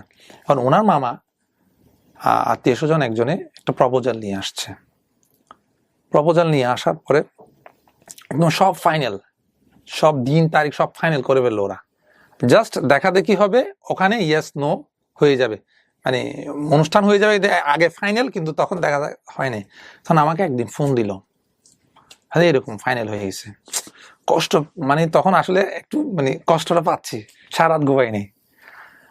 আবার চিন্তা করলাম, মেয়েটার জন্য কি আমার জীবনটাকে নষ্ট করে দিব? মানে চলে গেলে আর না থাকলে তো কপালে, না থাকলে তো নাই। আমি তো বলেছিলাম হয় আসবে, ও নিচ থেকে আসলে হবে, না হলে হবে না। দেখি আমি দুপুর 4টা অফিস শেষ করে আমার অফিসের পাশাপাশি এসে ফোন করছে, আমি এখানে আসছি, তুমি আসো। তা আসলাম, আবার বিচে গেলাম, বসলাম। তো আমাকে আশ্বাস করলো, মানে তখনই আমাকে একদম ফাইনাল জানিয়ে দিল, মানে তুমি মানে এনশিওর থাকো, আমাদের সম্পর্কটা নষ্ট হচ্ছে না। তখন ওই দিন থেকে আমি ধরে নিলাম আমার আর বন্ধনটা ছিঁড়বে না। মানে নেভাল ছিল, যেখানে জাহাজ, অনেকগুলো জাহাজ আমি একবার গিয়েছি, আমার মনে আছে, মানে বসে বসে বড় বড় পাথর, পাথর, ওখানে বসে ওখানে। তো চলে আসলাম কথাবার্তা বলে। তো ওই দিন থেকে মোটামুটি আমি ধরে নিলাম আর আমার সম্পর্কটা নষ্ট হচ্ছে না। তখন আমার কোনো ইনকাম ছিল না। তা মামা বলছিল, ছেলে তো মানে ও তো একটু 1 বছর সময় লাগবে আমার ঘরে তুলে আনতে, 1টা বছর আপনাকে সময় দিতে হবে, জাস্ট আমরা আগ পরাই রাখবো, তারপর আমরা নিয়ে আসবো 1 বছর পরে। তো মানে ওনার মামারা বলতেছে, না 1 বছর মেয়েকে কেমনি আমরা এইভাবে রাখবো, রাখা যাবে না, মেয়েকে তুলে নিতে হবে। তা আমার অবস্থা তো আর ওর মামারা জানে না, আর আমার অবস্থানগুলা ওরা ওদের মামাকে শোনাতে চাচ্ছে না। ওকে, হয়তো আজকে অনুষ্ঠানের মাধ্যমে শুনতে পারে কেউ কেউ।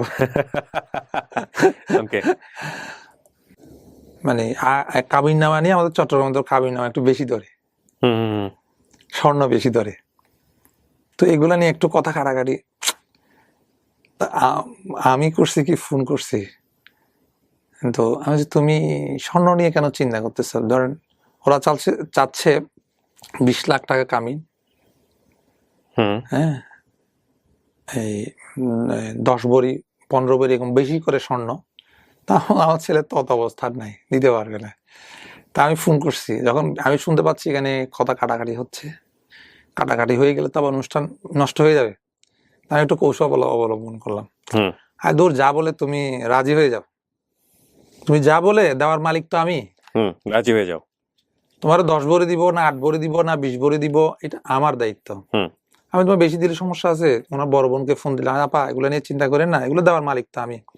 আমার আগদ অনুষ্ঠান মানে হয়ে গেল। তো আমার আসলে খুব বেশি টাকা ছিল না। মানে আক্ট বলতে আসলে কাবিননামায় সাইন করা, ওইটা আমার তুলে নেওয়া হয়নি এখন পর্যন্ত। তুলে নেওয়া হয়নি। ওকে, এখনো কিন্তু মামার বাসা থেকে আক্ট করেছি আমি, নিজের বাড়িতেও না। নিজের বাড়িতেও না। পয়েন্ট। হ্যাঁ,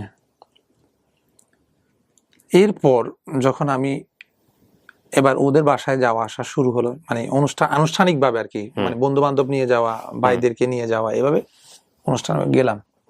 তা মামার বাসায় থাকতেছে, ওদের বাসায় মাঝে মধ্যে গিয়েছি।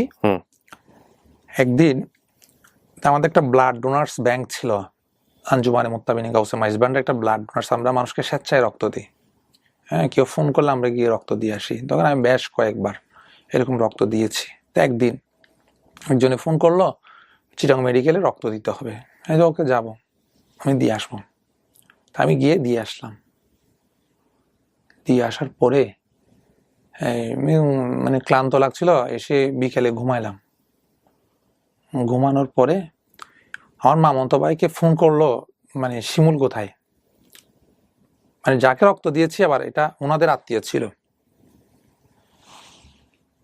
হয়তো শিমুল তো ঘুমাচ্ছে, হয়তো ও তো এইচবিএস পজিটিভ। এইচবিএস পজিটিভ আপনি তো জানতেন না টার্মটা কি? এই শব্দটা প্রথম শুনি আমি, এইচবিএস পজিটিভ। তো আমার মামা তো ওকে রেস্টে দাও। বিয়ে হয়েছে কয়দিন তখন?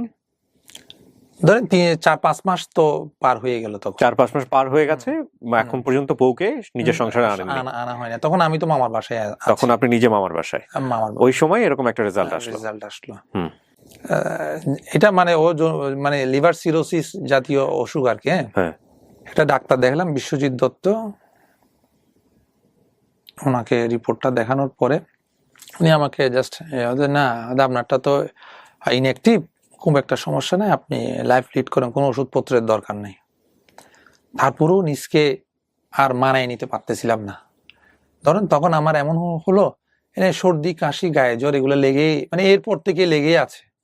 সাইকোলজিক্যালি দুর্বল হয়ে যাওয়া, যেটাকে দুর্বল বলে। হয়ে যাচ্ছি আমি মানসিক, যেহেতু ফাইন্যান্স নাই আমার ফাইন্যান্স নাই, বিয়ে করে ফেলছেন, বিয়ে ওরে করে বাবা। ফেলছি, আমার প্রতিষ্ঠান ঠিক হয় নাই, কিছু ঠিক হয় নাই। আব্বা আম্মার স্বপ্ন ছিল আমার ছেলে মানে কিছু ইনকাম করবে, বড় হবে, কিছুই নাই। এখন আমি কি করব? এখন পরিবারের বড় ছেলে, এর হ্যাঁ। মাঝখানে শরীরে এত বড় একটা হ্যাঁ। অসুখ। এত বড় একটা অসুখের চিন্তাটা মাথায় থেকে বাদ দিয়ে দিলাম। অসুখ টসুখ এগুলা কোনো ঘুমন্ত আগ্নেয়গিরির মতো, আপনি যতই বাদ দেন না কেন, আমাদের একটা কথা আছে সাবসিকুয়েন্ট মাইন্ড, অবচেতন মন পিন কিন্তু করতেই থাকে। হয়তো আপনি বুঝতে পারছেন না।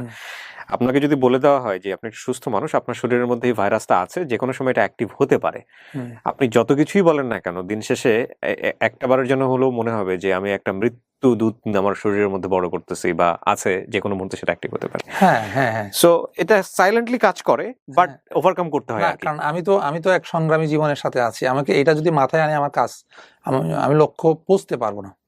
This is the main thing of the story. Okay, তারপর মনে করেন আমি ঢাকা শহরে আসতাম, বাসে করে আসতাম, এসে ফকিরারপুল নামতাম। আপনি কি ঢাকাতে চলে আসলেন তখন? না, এই যে সিএনএফ বিজনেসটা হচ্ছে ইম্পোর্টার বেস। আচ্ছা, ইম্পোর্টার আপনাকে কাজ দিবে, ও ডকুমেন্ট দিবে, আপনি ক্লিয়ারিং করবেন। হ্যাঁ, ওকে। তা আমি আমার ওই ছোটখাটো ফ্লাইং বিজনেস যেটা করতাম, ওটার সাথে আমি দেখছি আমার এটাকে করতে হবে। কারণ আমার একটা মাথায় ছিল, আমি যখন ওই যে লাইসেন্স, কাস্টমস পারপাস একটা লাইসেন্স করতে হয়, যেটি সরকার কাস্টমস লাইসেন্স এন্ট্রি হওয়ার জন্য, তো আমি ওই লাইসেন্সটা আমার হুজুরকে দিয়েছিলাম। তো হুজুর আমার জন্য যখন একটা দোয়া করছিল, আমার একটা মানসিক বিশ্বাস ছিল সবার দোয়া ফেল হইতে পারে, ওনার দোয়া ফেল হইতে পারে না, আল্লাহ ওনার দোয়াটা অবশ্যই কবুল করবে। মানে ওটাকে আমি ধারণ করে আমার সংগ্রামী জীবনটাকে আমি শুরু করলাম। ঢাকায় আসলাম, এসে তখন কি বাসা নেওয়া হয়েছে চিটাগাঙে? না, তখনও হয়নি, তখনও হয়নি। তো এসে বিভিন্ন জনের কাছে ঘুরতেছি, কেউ রেসপন্স আমাকে দেয় না। আমার বিয়ে হলো, বিয়ে মানে আপনি তাকে নিয়ে আসলেন? বিয়ে তো আসলে কাবিনেই হয়ে যায়। না, বিয়ের অনুষ্ঠান, তুলে আনা, এগুলো তো ঝাঁকজমক ভাবে হয়। হ্যাঁ, তুলে আনাটা হলো কি, আমি তো গ্রামে থাকতাম তখন, আর তো শহরে ছিলাম। তো বাসা নিয়ে ফেললাম, বাসা নিয়ে কিছু আপনার ফার্নিচার কিনলাম, ও আর মিলে আমি দুজনে মিলে কিনলাম আর কি। তো বিয়ের দিন না, তোর সাথে আমার কথা ছিল 8 ভরি স্বর্ণ। আমার তো 8 ভরি স্বর্ণ জোগাড় টাকা হয়নি। সারাটা দিন মনে করেন আমার গায়ে হলুদটা হয় নাই, মানে আমার অনেক ব্যথা এটা। তো ধুমধাম করে গায়ে হলুদ, রেস্টুরেন্টে ওর গায়ে হলুদটা হচ্ছে। আমি সারাদিন বিয়ের বাজার করছি। আমার বাজার আমি একাই করছি, আমার বাজার কেউ করে নাই, কিন্তু আমার ফ্যামিলির কেউ করে নাই, মানে যে কোনো কারণে হয়তো করে নাই আর কি। হ্যাঁ, বা ওরা আমাকে, ওনাদেরকে বলি নাই আমারটা আমি সেরে নিব। সব ঠিক করছি, কিন্তু আমার এই কি হয়, আমার অর্নামেন্টসটা জোগাড় করা হয়নি। বিয়ের দিন, এরপর রাত্রে, আমি রাতের ঠিক 10:30 আমার মা ফোন করে, তুমি চলে আসো, এত রাত বাইরে কেন, আজকে মেহেদি তোমার। তো আমার সত্যি কান্না পাচ্ছিল তখন, মানে আজকে আমার মেহেদিটা আমি পড়ার সুযোগ হচ্ছে না আমার, আমার অনেকগুলা বাজার করতে হবে ওর জন্য। মানে সংসারের একটা, মানে অনেক বড় একটা জাহাজকে মনে আমার কাঁধে নিচ্ছি। গোল্ড তখনও কালেক্ট করা হয়নি। তখন আমার কালকে বিয়ে, আমার গোল্ড কিনা হয়নি। পরে আমি বলছিলাম, আমার ভাইটাকে বলছিলাম, মানে মামাতো বোনের হাজবেন্ডকে বলছিলাম, আমার বোনের গোল্ডগুলো আমাকে দাও, আমি তোমাকে পরে দিয়ে দিব। একদিন সকালে সে আমাকে ফোন করলো, এটা দেওয়া যাবে না। আমার অনুষ্ঠানে, আমি এত বড় একটা অনুষ্ঠান আমি কি করব? তো আমার ব্যাংকে 1 লাখ টাকা ছিল। আমার 1 লাখ টাকা আমার না, বিজনেসের 1 লাখ টাকা ছিল। এটা আমার টাকা না, অন্যজনের টাকা। তো আমি বলছি, ভাড়া নেওয়া যায় না স্বর্ণ? হ্যাঁ, পারা যায় তো এরকম। আর আমার ওই ভাইটাকে বললাম, ওই কালকে সকালে আমি আসতেছি তাহলে শহরে। আমি গাড়ি নিয়ে শহরে চলে আসলাম। একটা তো ওই দিন ছিল মেবি শনিবার ছিল, বন্ধ ছিল মার্কেটটাও বন্ধ ছিল। আর ওগুলো তো সবাই সবাইকে দিবে না, এতগুলো গয়না কে কাকে দিবে? ওর দোকান থেকে দিবে, কেউ দেবে না। তো পরিচিত জিনিস, আবার ওকে ডেকে নিয়ে আসলাম, পিছন দিক দিয়ে ঘুরে ওর দোকানে ঢুকলাম। ঢুকে ওকে বললাম, ভাই এটাকে আমি আপনাকে ঠিক 1 সপ্তাহ পরে দিয়ে যাব। হ্যাঁ, ওর কাছ থেকে কিছু দেওয়া ছিল, আর অল্পটুকু না বাকি, কিন্তু অল্পটুকু না দিলে তো আমার সম্মানহানি হবে ওখানে। হ্যাঁ, তো 1 লাখ টাকা দিয়ে আমাকে একটা চেক দিলাম। চেক দিয়ে ও তুলে নেয় টাকাটা, অবশ্যই ও চেকটাই রাখছে, আমি স্বর্ণটা নিয়ে আসছি। ও জানে না এগুলা, ও অনুষ্ঠান হয়ে গেল, নিয়ে চলে আসলাম, বাসায় তুলে আনলাম। এবার আস্তে আস্তে সংসার জীবন শুরু হয়ে গেল আর কি। তখন আপনি কিছু করেন না? তখন আমি কিছু জাস্ট ফ্লাইং, হয়তো আসলে আসলো, না আসলে নাই, অল্প টাকা আমার। ও তখন ধরলো 2টা চাকরি একসাথে, সকালে বাংলা মিডিয়াম স্কুলে, ওই স্কুলে চাকরি ছিল তখন আমার বিয়ের সময়। এরপর ইংলিশ মিডিয়ামের স্কুলের চাকরির টাকাটা পুরোটাই আমাদের ফ্যামিলিতে তুলে দিত আর কি। হ্যাঁ, ও তুলে দিত। আপনার ফ্যামিলি বলতে মানে কি আপনাদের পুরো ফ্যামিলি? পুরো ফ্যামিলি, কিন্তু আমরা চলে আসছি। ও পুরো ফ্যামিলি তখন চট্টগ্রামে চলে আসছে? ওই যে স্বপ্না বিলাতে চলে আসছি। ও আচ্ছা, পুরো ফ্যামিলিকে তখন তো সে টাকাটা প্রোভাইড করতো? হ্যাঁ হ্যাঁ। তখন আমার ভাই কিন্তু এমবিএ পড়তেছে। মানে ওনার চাকরির খরচ দিয়ে আপনার ভাইয়ের এমবিএ সাপোর্ট হতো? হ্যাঁ, ও টুকটাক, আমার ভাই তো টিউশনই করতো, যা মাসের মধ্যে টেলিফোন খরচ আছে, টুকটাক খরচ না, এগুলা দিত। আমার বোনকেও দিত, আমার বোন শহরে অনার্স পড়তেছে, যাওয়া আসার খরচও দিত। তারপর আমিও প্রোভাইড করতাম, কিছু কিছু দিতাম আর কি। হ্যাঁ, তো দুজনের ভিতরে মনে করেন আন্ডারস্ট্যান্ডিং এর মাধ্যমে চলতো। এইভাবেই আমাদের শুরু হলো। এরপর আমি একটা কাজ পেলাম, C&F এর একজন ইম্পোর্ট আমাদের মামা ছিল, ওনাকে অনেক রিকোয়েস্ট করার পর উনি আমাকে একটা কাজ দিল। কাজ দেওয়ার পর আমি কাজ শুরু করলাম, আস্তে আস্তে আস্তে আস্তে 1টা 2টা 3টা এরকম করে কাজ করা শুরু করলাম। তখন অনেক স্ট্রাগল, সারাদিন না খেয়ে না দিয়ে, মানে চোখ বন্ধ করে ওর দিকে আমি আসলে নতুন। ও আমাকে অনেকে কমপ্লেন করে, মানে এমন একটা সময় ছিল যখন তুমি আমাকে সময় দাওনি, তো ওকে ফুলফিল আসলে দিতে পারতাম না সময়। তো ওই বিয়ের সময় আমি বললাম, একদিন তোমার একটা কথা বলি, কিছু মনে করিও না, তোমার স্বর্ণটা না আমাকে দিয়ে দিতে হবে। এটা বিয়ের অনেকদিন পরে? হ্যাঁ।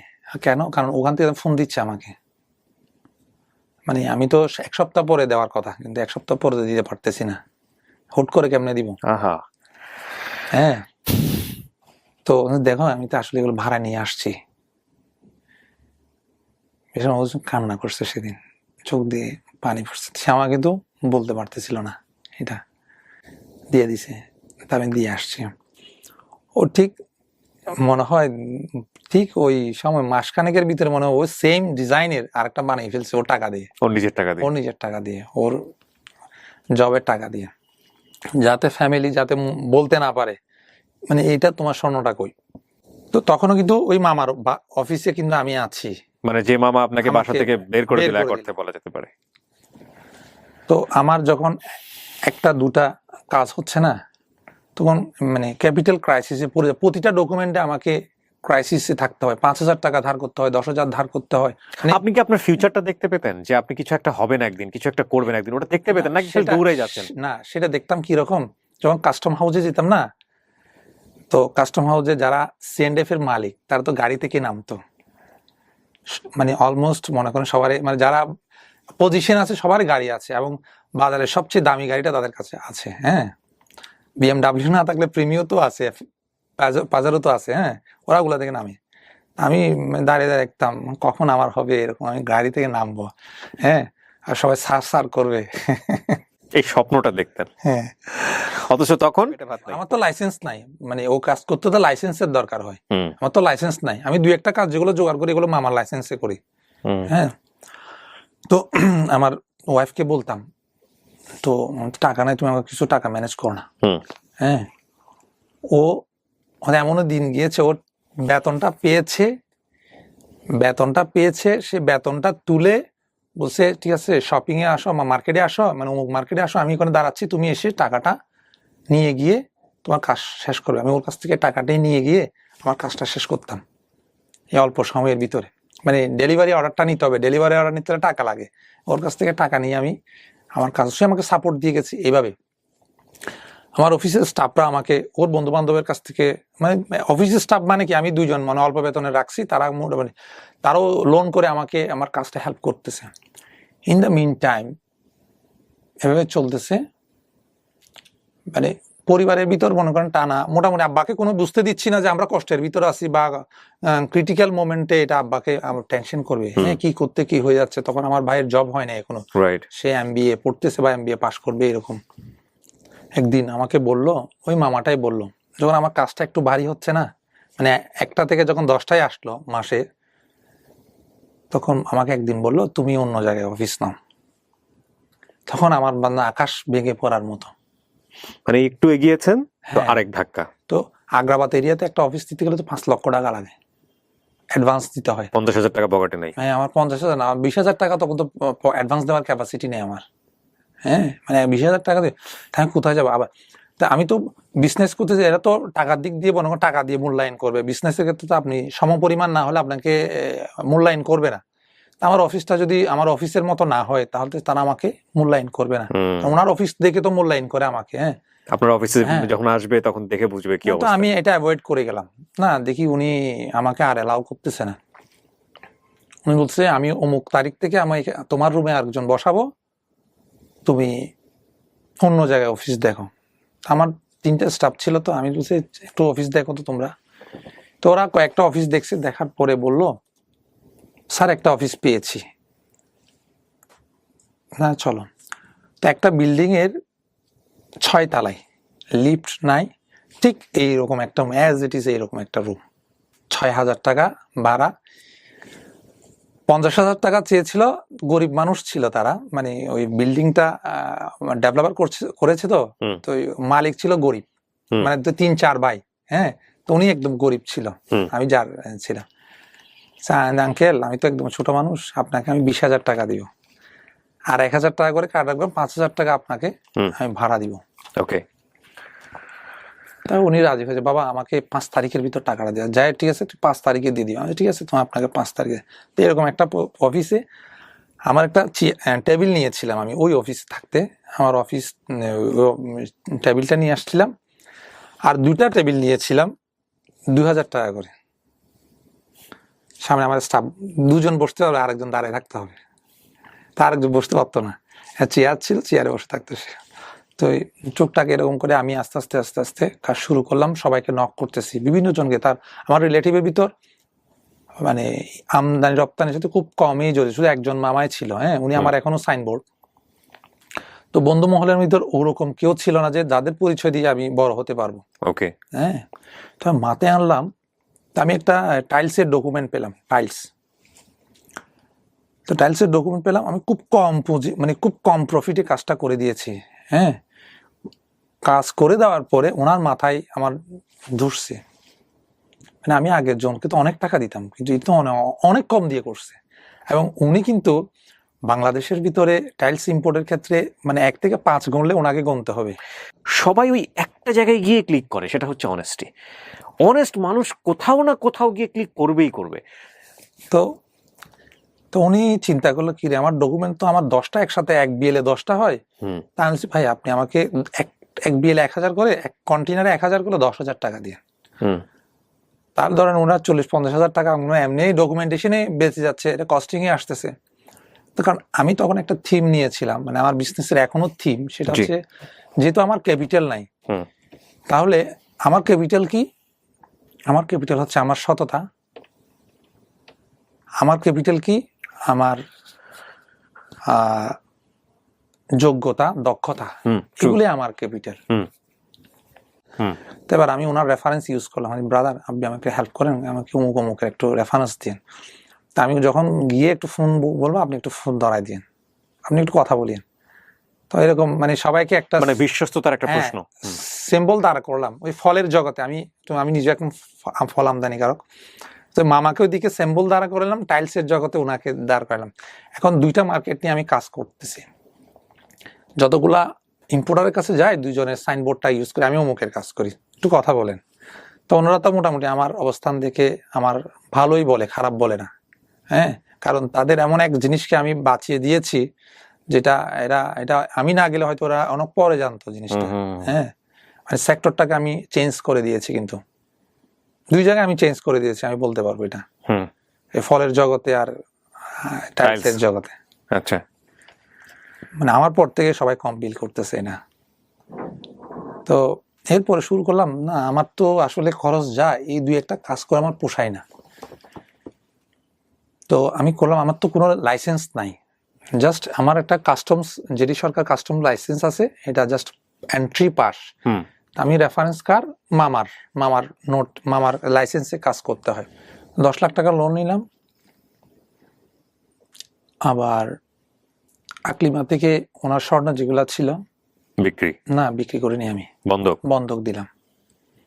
তাহলে ওনার কাছে আমি নিলাম, ধারণা নিলাম একটা কন্টেনার করতে কত লাগে, 15-16। তাহলে আমার এদিকে 10 লাখ আর এদিকে 4-5 লাখ, হ্যাঁ হয়ে গেল আমার 16। তাহলে আসার সময় তো ওনার কাছ থেকে যে যার কাছে মাল বিক্রি করব তার কাছ থেকে 2 লাখ তো ধার নেওয়া যায়। এই 15-16 লাখ কি মানে একটা কন্টেনারের প্রোডাক্ট? হ্যাঁ, কি আনবেন এই কন্টেনার? টাইলস। টাইলস নিয়ে আসবেন। হ্যাঁ টাইলস, মানে তখন টাইলসে প্রফিট ছিল বেশি। হ্যাঁ, ওকে। তবে আমি যেহেতু সিএনএফ এর কাজ করতেছিলাম টুকটাক তো জানতেছি। হ্যাঁ, হ্যাঁ হ্যাঁ হ্যাঁ।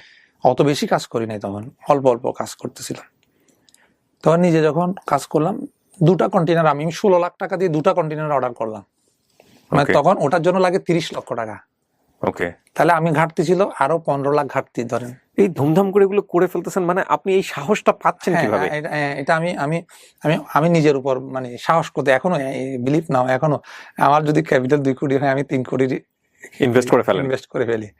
আপনারা গল্পটার যে অবস্থায় আছেন, মাঝ নদীতে আছেন, একটু সামনের দিকে আগালে বুঝতে পারবেন যে এই লোকটা আসলে কতটা সাহসী নিজের জায়গাতে। ইনফ্যাক্ট কিছু প্রমাণ তো হয়েও গেছে গল্পের যে জায়গাটিতে। হ্যাঁ, তারপর 2টা কন্টেনার নিয়ে আসলাম। আবার ক্যাপিটাল শর্ট, যেটা প্রথম বিজনেসই আমার ছিল ক্যাপিটাল শর্ট টানাটানি। আমার ডিউটির টাকা কোথায় জোগাড় করবো, এবার ডিউটির টাকা লাগবে। তো আমি কিছু মাল বিক্রি, ওনাকে বললাম, আমি তো মার্কেট চিনি না তখন, তো ওই লোক ভাইটাকে বললাম কিছু মাল বিক্রি করে দাও। মাল বিক্রি, উনি কিছু অ্যাডভান্স টাকা নিয়ে মাল বিক্রি করে দিলে, এরকম করে 2 কন্টেনার মাল ছাড়াই দিলাম। তো বেশ টাকাটা লাভ হলো ধরেন 2 লাখের না কাছাকাছি টাকা, 2 কন্টেনার 2 লাখের কাছাকাছি লাভ হয়ে গেল। তো লোভ ঢুকে গেল না, তাহলে তো ভালোই Income. কষ্ট করতে পারলে তো ভালোই, দেখি 2 মাসের ভিতরে 2 লাখ ইনকাম। তো মোটামুটি এরপরে রুলিং করলাম, কিন্তু আমি মানে এই বিজনেসটা আমি পুরাপুরি আয়ত্ত করতে পারি নাই। অর্ডার করা, মাল নিয়ে আসা, কার কাছে কেমনি কি যায় এগুলো আমি জানতাম না। জাস্ট আমি এই টাকাটা ইনভেস্ট করতাম, উনি বাকিটা করতো। উনি যেহেতু ঢাকা শহরে সার্ভিস করতো, হ্যাঁ, এরকম করতে করতে আমি আমার টুকটাক সিএনএফ এর কাজ হইতো তখন, অল্প কাজ। সিএনএফটা কি জিনিসটা কি? ক্লিয়ারিং এন্ড ফরওয়ার্ডিং, যেগুলো আপনি এটা আমদানি করবেন, এটা ক্লিয়ারিং করতে হবে, কাস্টমসকে ডকুমেন্টস জমা দিতে হবে না, হ্যাঁ। ওইটা একটা এজেন্সির মাধ্যমে জমা দিতে ওকে, হবে। সো এজেন্সি হিসেবে কাজ করতেন। হ্যাঁ এজেন্সি, হ্যাঁ মিডিয়া হিসাবে আমি কাজ করতাম। পুরোটার কাজ দায়িত্ব ছিল উইথাউট এনি ডকুমেন্ট, ওই ভাইটাকে আমি দিয়ে দিতাম। জাস্ট বিশ্বস্ততা সুস্থ উনি আমাকে অ্যাকাউন্টে টাকাটা পাঠিয়ে দিত। আমার তো লোনের টাকা জাস্ট করতে হয়। তো এক সময় আমি খুব বেশি প্রেশার দিচ্ছি ওনাকে। কেন প্রেশার দিচ্ছি, আমার টাকাটা আগে যেভাবে আসতো আসতেছে না। আমার একটু সন্দেহ হলো। আমি একদিন বিনা খবর না দিয়েই হাতের ফুল চলে আসছি। উনি আমাকে যে স্টক দেখালো ওই স্টক ওখানে নাই, ওই স্টক ওখানে নাই। দেখি মাল আছে অল্প কিন্তু টাকা নাই। আবার আমার বিজনেসের ধাক্কা শুরু হলো। ইন দ্য মিন টাইম আমি ওখানে বসে থাকলাম। আমি ভাই মালগুলা বিক্রি করে ফেলবো। আমার চিন্তা ছিল যা আছে এগুলো সব আজকে শেষ করে চলে যাব। তো আমি 2-1 পরিচিত ছিল না ওখানে, ওদের সাথে নক করলাম। তো ওদের মাধ্যমে কিছু কিছু মাল বিক্রি করা শুরু করলাম। ইন দ্য মিন টাইম ওনারাও বিক্রি করতেছেন। তো আমি তো আর ঢাকায় বেশি দিন থাকতে পারতেছি না, মনে করেন 3 দিনের বেশি আমি ঢাকায় থাকা আমার সম্ভব না। তো আমি তো আর স্টে করতে পারলাম না, আমি চলে আসলাম। পরে 1 দিন 2 দিন সে আর টাকা দেয় না। তখন কি আপনার বিজনেসে লস? লস, তখন লস। আর এমপ্লয়ীদের বেতন দিতেন কিভাবে, এই 2জন এমপ্লয়ীদের? এই বেতন ওই যে টুকটাক কাজ হতো না, এগুলো দিয়ে? হ্যাঁ ঠিক টাইমে বেতন দিতে পারতাম না। আর সংসার চালাচ্ছে আপনার ওয়াইফ মূলত? হ্যাঁ মূলত ওই বেশি চালাচ্ছে। ওকে। ওই চালাচ্ছে সংসার। আমার বিজনেস তো একদম লাল বাতি জ্বলে গেছে তখন। ব্যাংক আমাকে, এইচএসবিসি ব্যাংক বারবার আমাকে চিঠি দিচ্ছে, প্রতি মাসে চিঠি দিচ্ছে। আমার বাড়িওয়ালা একসময় বলে উঠলো, ছেলে কি করছে? আমি তো আব্বা আম্মাকে এগুলো বুঝতে দিচ্ছি না, যে না না ব্যবসা ভালোই চলতেছে, ব্যবসা ভালো চলতেছে।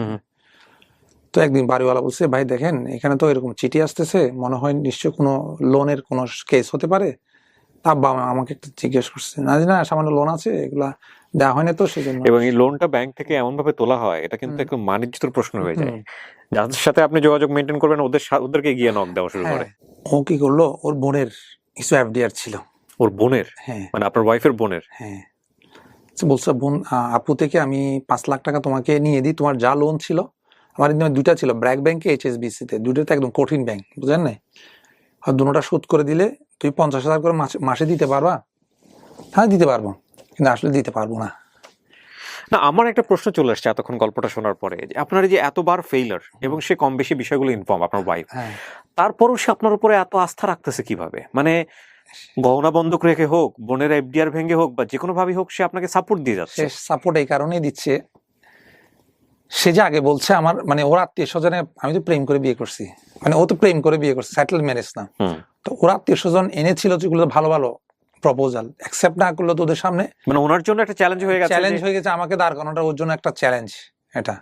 তো আমাকে সাপোর্ট না দেওয়া তো আর কোনো হাজবেন্ড অ্যান্ড ওয়াইফ মানে একে অপরের পরিপূরক হলে একটা গল্প কোথায় যেতে পারে, that is the best example for today branding বাংলাদেশের জন্য। বিকজ আমরা মনে করি যে ফ্যামিলি হচ্ছে একটা রাষ্ট্রের ক্ষুদ্রতম ইউনিট এবং সবচেয়ে শক্তিশালী ইউনিট, কারণ মানুষ পরিবার থেকেই সবকিছু শেখে। তো পরিবারের বন্ধনগুলো যদি খুব মানে সাপোর্টিভ হয়, তাহলে একটা ফ্যামিলি মেম্বারের দ্বারা অনেক কিছু করা সম্ভব। বিশেষ করে হাজব্যান্ড ওয়াইফের রিলেশনশিপ যদি খুব সাপোর্টিভ হয়, তাহলে এইরকম একটা মানুষ জীবনে কি করতে পারে সেটা আপনারা এখন দেখবেন একটু সামনের দিকে গেলেই। তারপর ও 5 লাখ জোগাড় করে দিল। আমি পরের দিন ও আর আমি গেলাম এইচএসবিসি গিয়ে আমি ক্লোজ করবো, এটা ক্লোজ করে ফেললাম। তারপর ব্র্যাকে গেলাম, ক্লোজ করে ফেললাম। মানে ও 5 লাখ দিচ্ছে, আমি সামান্য কিছু জোগাড় করে, যেহেতু আমার ওদিকে ক্যাপিটাল কিছু ছিল, লোনের ক্যাপিটাল, সরি ইম্পোর্টের ক্যাপিটাল, জি, ওগুলা দিয়ে আমি মানে লোনের টেনশনটা মাথা থেকে ঝেড়ে ফেললাম। ছাড়ার পরে এবার চিন্তা করলাম, ইম্পোর্ট তো আমাকে দিয়ে হবে না, এর তো অনেক বড় বিজনেস, মানে অনেক বড় ক্যাপিটালের টাকার বিজনেস, এটা আমাকে দিয়ে অল্প পুঁজি দিয়ে তো ইম্পোর্ট করা যায় না, আমদানি রপ্তানি বিজনেস তো অল্প টাকা হয় না। তাহলে আমার বিজনেসটা কি, আমার C&Fটা কি আমার সম্বল, সেটা কি উইথাউট ক্যাপিটাল ছাড়া আমাকে বিজনেস করতে হবে, মানে উইথাউট ক্যাপিটাল ছাড়া আমাকে ক্যাপিটাল করতে হবে। এবার মনোনিবেশ দিলাম ওখানে। এখন মনে করেন আরো বেশি শ্রম দেওয়া শুরু করলাম, ইম্পোর্টারদের দুয়ারে দুয়ারে যাওয়া এজেন্সি হিসেবে। হ্যাঁ, এজেন্সি হিসাবে, ভাই আমাকে একটা কাজ দেন, আমি করে দিব, কম টাকায় করে দিব ভাই, কিন্তু কেউ তো রেসপন্স করে না।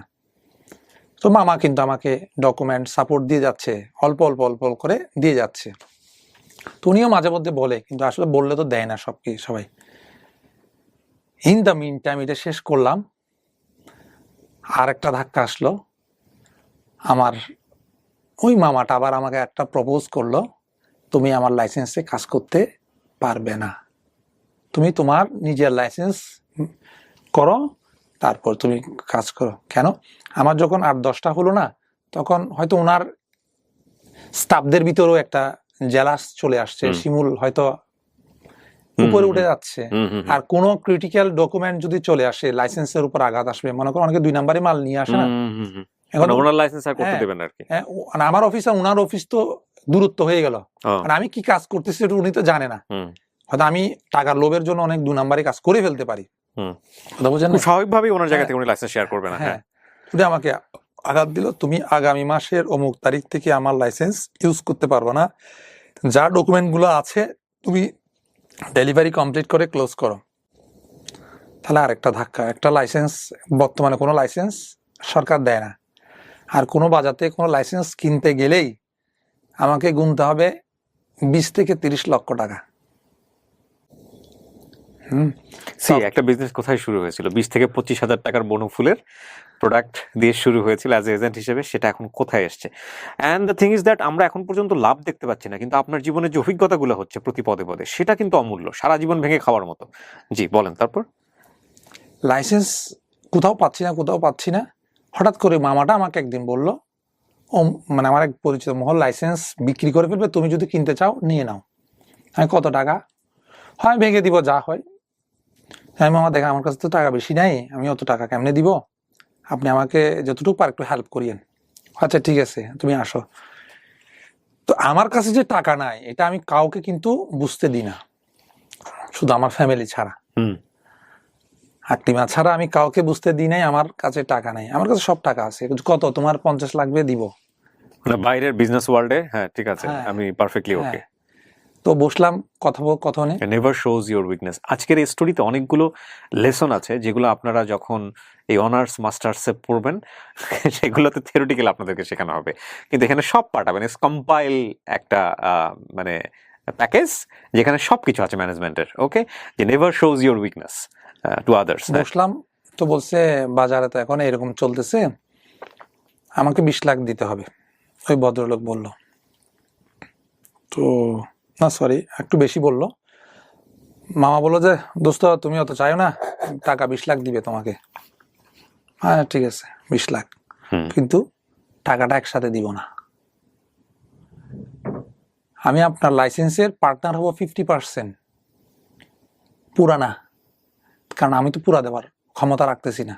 হ্যাঁ, তো 50% দিব, আর 50%-এর বিনিময়ে আপনাকে কিছু আমি প্রফিট দিব, মানে কাজ করে কাজ আপনি করবেন কিন্তু লাইসেন্সের একটা ফি দিবেন আপনি। একটা ফি দিব আপনাকে। তো উনিও এটাতে রাজি হয়ে গেল। তখন 10 লাখ কোথায় থেকে দিব, ওই 10 লাখ কোথায় থেকে দিব? কি দিস ইজ কল ম্যানেজমেন্ট। তো পকেটে রাত্রে নাই আসলাম। পয়সা, ভাই আমি একটু ইন্টারাপ্ট করছি, পকেটে নাই পয়সা, ওই অবস্থায় সে 20 লক্ষ টাকার একটা লাইসেন্স কিনছে এবং লাইসেন্সেরও ম্যানেজ হয়ে গেছে, সেখানেও কোনো টাকা নেই, সেখানে আবার পলিসি করে 50% নিচ্ছে, 50% নিয়ে বাকি 50% তাকে একটা মূলা ঝুলাই রাখছে যে প্রফিট দিব। প্রফিট করবে কি করবে না কোনো গ্যারান্টি নাই, এবং তারপরেও বিষয় হচ্ছে যে পকেটে সেই 10 লাখ টাকাও নাই। Can you even imagine what a story? তারপর রাত্রে বললাম আমি কি করা যায়, তো বলছে তোমাকে আমি 50% দিয়ে দিব, ম্যানেজ করে দিব। কিভাবে? আপুর কাছ থেকে আরো 5 লাখ নিব। 5 লাখ ইন দ্য মিন যেটা আমি নিয়েছিলাম লোনের জন্য, এটা আমি শোধ করে ফেলেছি এর ভিতরে। হ্যাঁ, আপার কাছ থেকে 5 লাখ আবার নিই, 50,000 করে তুমি দিয়ে দিও। হ্যাঁ ঠিক আছে। তো এফডিআর ব্যাংকে আবার 5 লাখ এনে দিল আমাকে। তো আমি ওনাকে 5 লাখ দিয়ে দিলাম। তো ওনাকে একটা শর্ত দিলাম, এটা তো একটা প্রসেসের বিষয়, আমার নামে ট্রান্সফার হবে, এটা একটা প্রসেস লাগবে, সময় লাগবে। তো তারপরে বাকি টাকাটা আমি তাকে দিব। 5 লাখ দিয়ে দিলাম, আর 5 লাখ পরে দিব। এবং ইন দ্য মিন টাইম কাছে কাস্টমসের কাজ করার জন্য যে টাকা পয়সাগুলো লাগবে ওগুলো আমি বিয়ার করব। তো উনিও আমাকে এই সুবাদে অথরিটিটা দিল, সাইন ইন অথরিটিটা দিল। আমি কাজ আমার পাওয়ার, আমার সবকিছু আমি এখন নিজের মতো করে করতে পারছি। আমরা ব্যবসার পরিধিটা আস্তে আস্তে আমি একটু বাড়াচ্ছি, এবং মাশাআল্লাহ আল্লাহর রহমতে আমার একটা টার্গেট ছিল, মানে যখন এই ব্যবসায় ছিলাম তখন আমি একদম 2009 থেকে তো শুরু আমার বিজনেসটা হাতে করা, 9 থেকে 2011 পর্যন্ত আমি কয়টা কাজ করছি আমি একটু হিসাব নিলাম। আমি এই 8, 9, 10, 11 আমি মাত্র কাজ করলাম 80টা। মানে এই কয়দিনে কাজ, বছরে কাজ করলাম 80টা। তাহলে চিন্তা করলাম আমাকে 200 করতে হবে, এটাকে আগামী বছরে 200 আনতে হবে, মানে 80টাকে 200 নাম্বার নিয়ে আসতে হবে, 200 নাম্বারে নিয়ে আসতে হবে। মানে 200 নাম্বারে আনলে আমার কি রকম প্রফিট হয় বা এগুলা সব হিসাব করে আমি 200-তে নিয়ে আসবো। মানে মনে করেন রাত দিন এর পিছনে শ্রম দিতে দিতে দিতে দিতে তো 200 আমি পরের বছর আমি 200 ক্রস করলাম। এই 200টা কি নাম্বার? মানে ইম্পোর্ট এক্সপোর্টের প্রোডাক্ট, ইম্পোর্টের মানে ডকুমেন্টেশনের নাম্বার, কাজের জব আর কি। ওকে, কতগুলো আপনি ইম্পোর্ট এক্সপোর্ট করেছেন কন্টেন্ট? হ্যাঁ, তো 200 জব আমি ক্রস করে ফেললাম 2012-তে এসে। তো রানিং করলাম, তো মোটামুটি সংসারটা চললো। এই আর একটা অফিসে জয়েন করলো, একটা গ্রুপ অফ কোম্পানিতে অ্যাকাউন্টসের হেড হিসেবে। শুধু একজন কাছ থেকে আমি 2 লক্ষ টাকা ইনকাম করতে পারি, এনি হাউ প্রফিটটা আসে। ওনার এতগুলো কাজ, তাতে 5,000 করলে উনি 30টা করলে 1.5 লাখ তো চলে আসে, আর এদিক ওদিক করলে 2 লাখ তো আমার আসেই। কথা বোঝেন না? তো উনি আমার কাজের প্রতি প্লিজড হয়ে ওনার সব কাজটা আমাকে দিয়ে দিল। মাশাআল্লাহ মাশাআল্লাহ। অন্যজনকে সাইড করে দিল, আরেক সিএনএফকে ক্যান্সেল করে দিল। তো ওনার ডিপার্টমেন্ট 2টা ছিল, একটা পোল্ট্রি, একটা হচ্ছে ফ্রুটস। ওনার দুটোটার কাজ আমি নিয়ে ফেললাম। তখন আপনার প্রতি মাসে 2 লাখ প্লাস হচ্ছে প্রফিট। ওকে, তারপর 2 লাখ প্লাস হচ্ছে প্রফিট। তো ওরা বললাম একদিন চলো আমরা ফ্ল্যাট দেখি না, চিটং ক্যান্টনমেন্ট ডিওএইচএস এ, যেটাতে আপনি বর্তমানে থাকি, আপনার নিজের ফ্ল্যাট। হ্যাঁ। আপনার আর্থিক মূল্যমান কোটি টাকা ছাড়ালো কত সালে? 2012 সালে নাকি তার একটু পরে গিয়ে?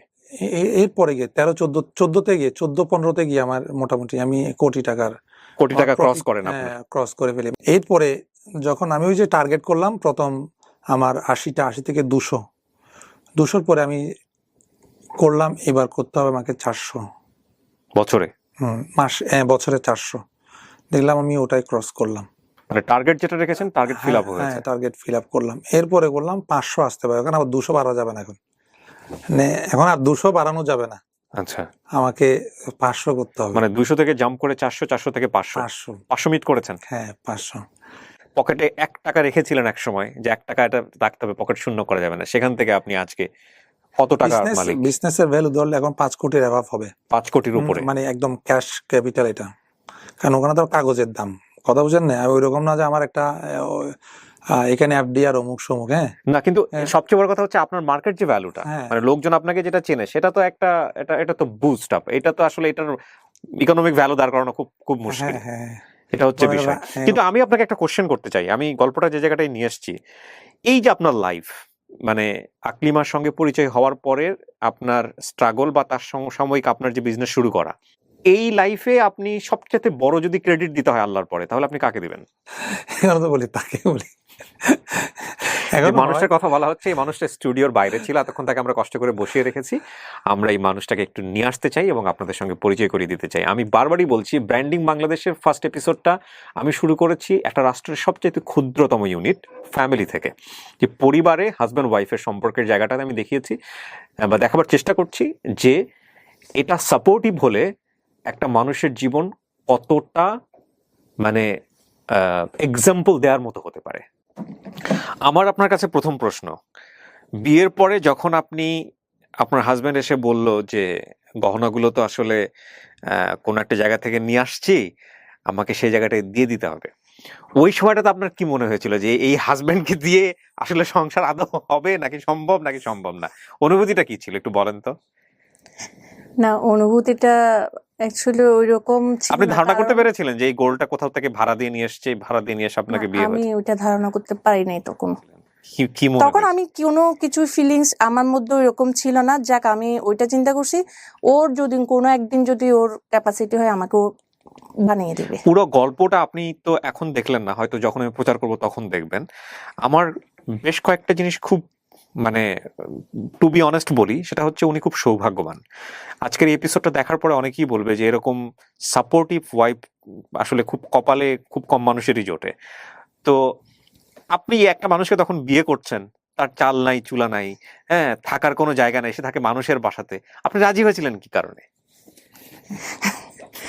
আমি রাজি হয়েছিলাম। এমন তো না যে একেবারে পাগলের মতো ভালোবাসতেন, তাও তো না। না না, আমি তো ওর সাথে তো আমার ফার্স্ট হচ্ছে ফ্রেন্ডশিপ। হ্যাঁ, রাইট। ফ্রেন্ডশিপ, এবং ওর ফ্রেন্ডশিপে আমি ফার্স্ট ওকে ফ্রেন্ডশিপের শর্ত দিয়েছিলাম যে আমাকে যেদিন যদি তোমার আমার ফ্রেন্ডদের মধ্যে কেউ যদি আমাকে ভালোবাসার প্রস্তাব দাও, সেদিন থেকে তোমার সাথে আমার ফ্রেন্ডশিপ নষ্ট হয়ে যাবে। ওকে। ওদেরকে সবাইকে সে শর্ত দিয়েছিল, কিন্তু কারণ ওর প্রতি আমার সেরকম কোনো ফিলিংস ছিল ছিল না। না, হাতটা তো আপনি প্রথম ধরেছিলেন, আমি যতটুকু জানলাম ওনার কাছ থেকে বিয়ের প্রস্তাব দেওয়ার পরে। আমার হাতটা আমি ধরেছিলাম। ও হচ্ছে এমন একজন খুব ক্লোজ ফ্রেন্ড যে আমার সব কিছু বিপদে আগে আসতো। ও আমার সব কিছুতে, যেমন আমি বলি, আমি যখন আমার গ্রাম থেকে প্রায় 2 ঘন্টা পথ পাড়ি দিয়ে আমি ওদের এলাকায় কলেজ করতে যেতাম, 2টা কলেজ বাদ দিয়ে আমি ওদের এলাকায় কলেজ করতে যেতাম, আমার মুখে থাকতো নেকাব। উনি সাপোর্ট দিত আপনাকে? ও মানে ওখানে আমি সন্ত্রাসীদের জন্য আমি ক্লাস যেতে করতে পারতেন? পারতাম হ্যাঁ, না। একদম ইনিশিয়ালি বলেছে উনি আমাকে সে কথাগুলো। আমার খুব প্রবলেম ছিল, এবং ও আমাকে যেটা করতো বাস স্ট্যান্ড পর্যন্ত এসে পৌঁছে দিয়ে যেত, আমি ওইদিকে পৌঁছাতাম। মানে আমি কখনো ক্লাস করতে না পারলে ও আমার নোটগুলো কালেক্ট করে রাখতো। মানে আমার সব কিছুতে, আমি একটা টিচারের কাছে প্রাইভেট পড়তাম, আমি অনেক সময় আসতে অনেক কেয়ারিং ছিল। হ্যাঁ, আরো একটা ব্যাপার ছিল, যেমন এখনকার যুগে বা তখনকার যুগে আমাদের সময় যারা ফ্রেন্ড ছিল তাদের মধ্যে একটা দৃষ্টিতে মেয়েটা সুন্দর, মানে একটু টাচ করি, সেই জিনিসটা ছিল না কখনো, একটু হাত ধরি, একটু টাচ করি, বা ওকে আমি একটা মানে একটু দুষ্টামিমূলক কথা বলি, ওর মাঝে আমি সেটা কখনোই দেখি নাই। যেটা আপনি জীবনে অনেক সাফার করেছেন চারপাশ থেকে। হ্যাঁ, আমি জীবনে অনেক সাফার করেছি, এবং আমি এত সাফার মানে করলাম যে যেটা সাফার এটা করলাম যে আমি এমন এক সময় সন্ত্রাসীদের যন্ত্রণায় আমি এমন বলেছি, আল্লাহকে তুমি আমার সৌন্দর্য নষ্ট করে দাও, কান্না করতাম।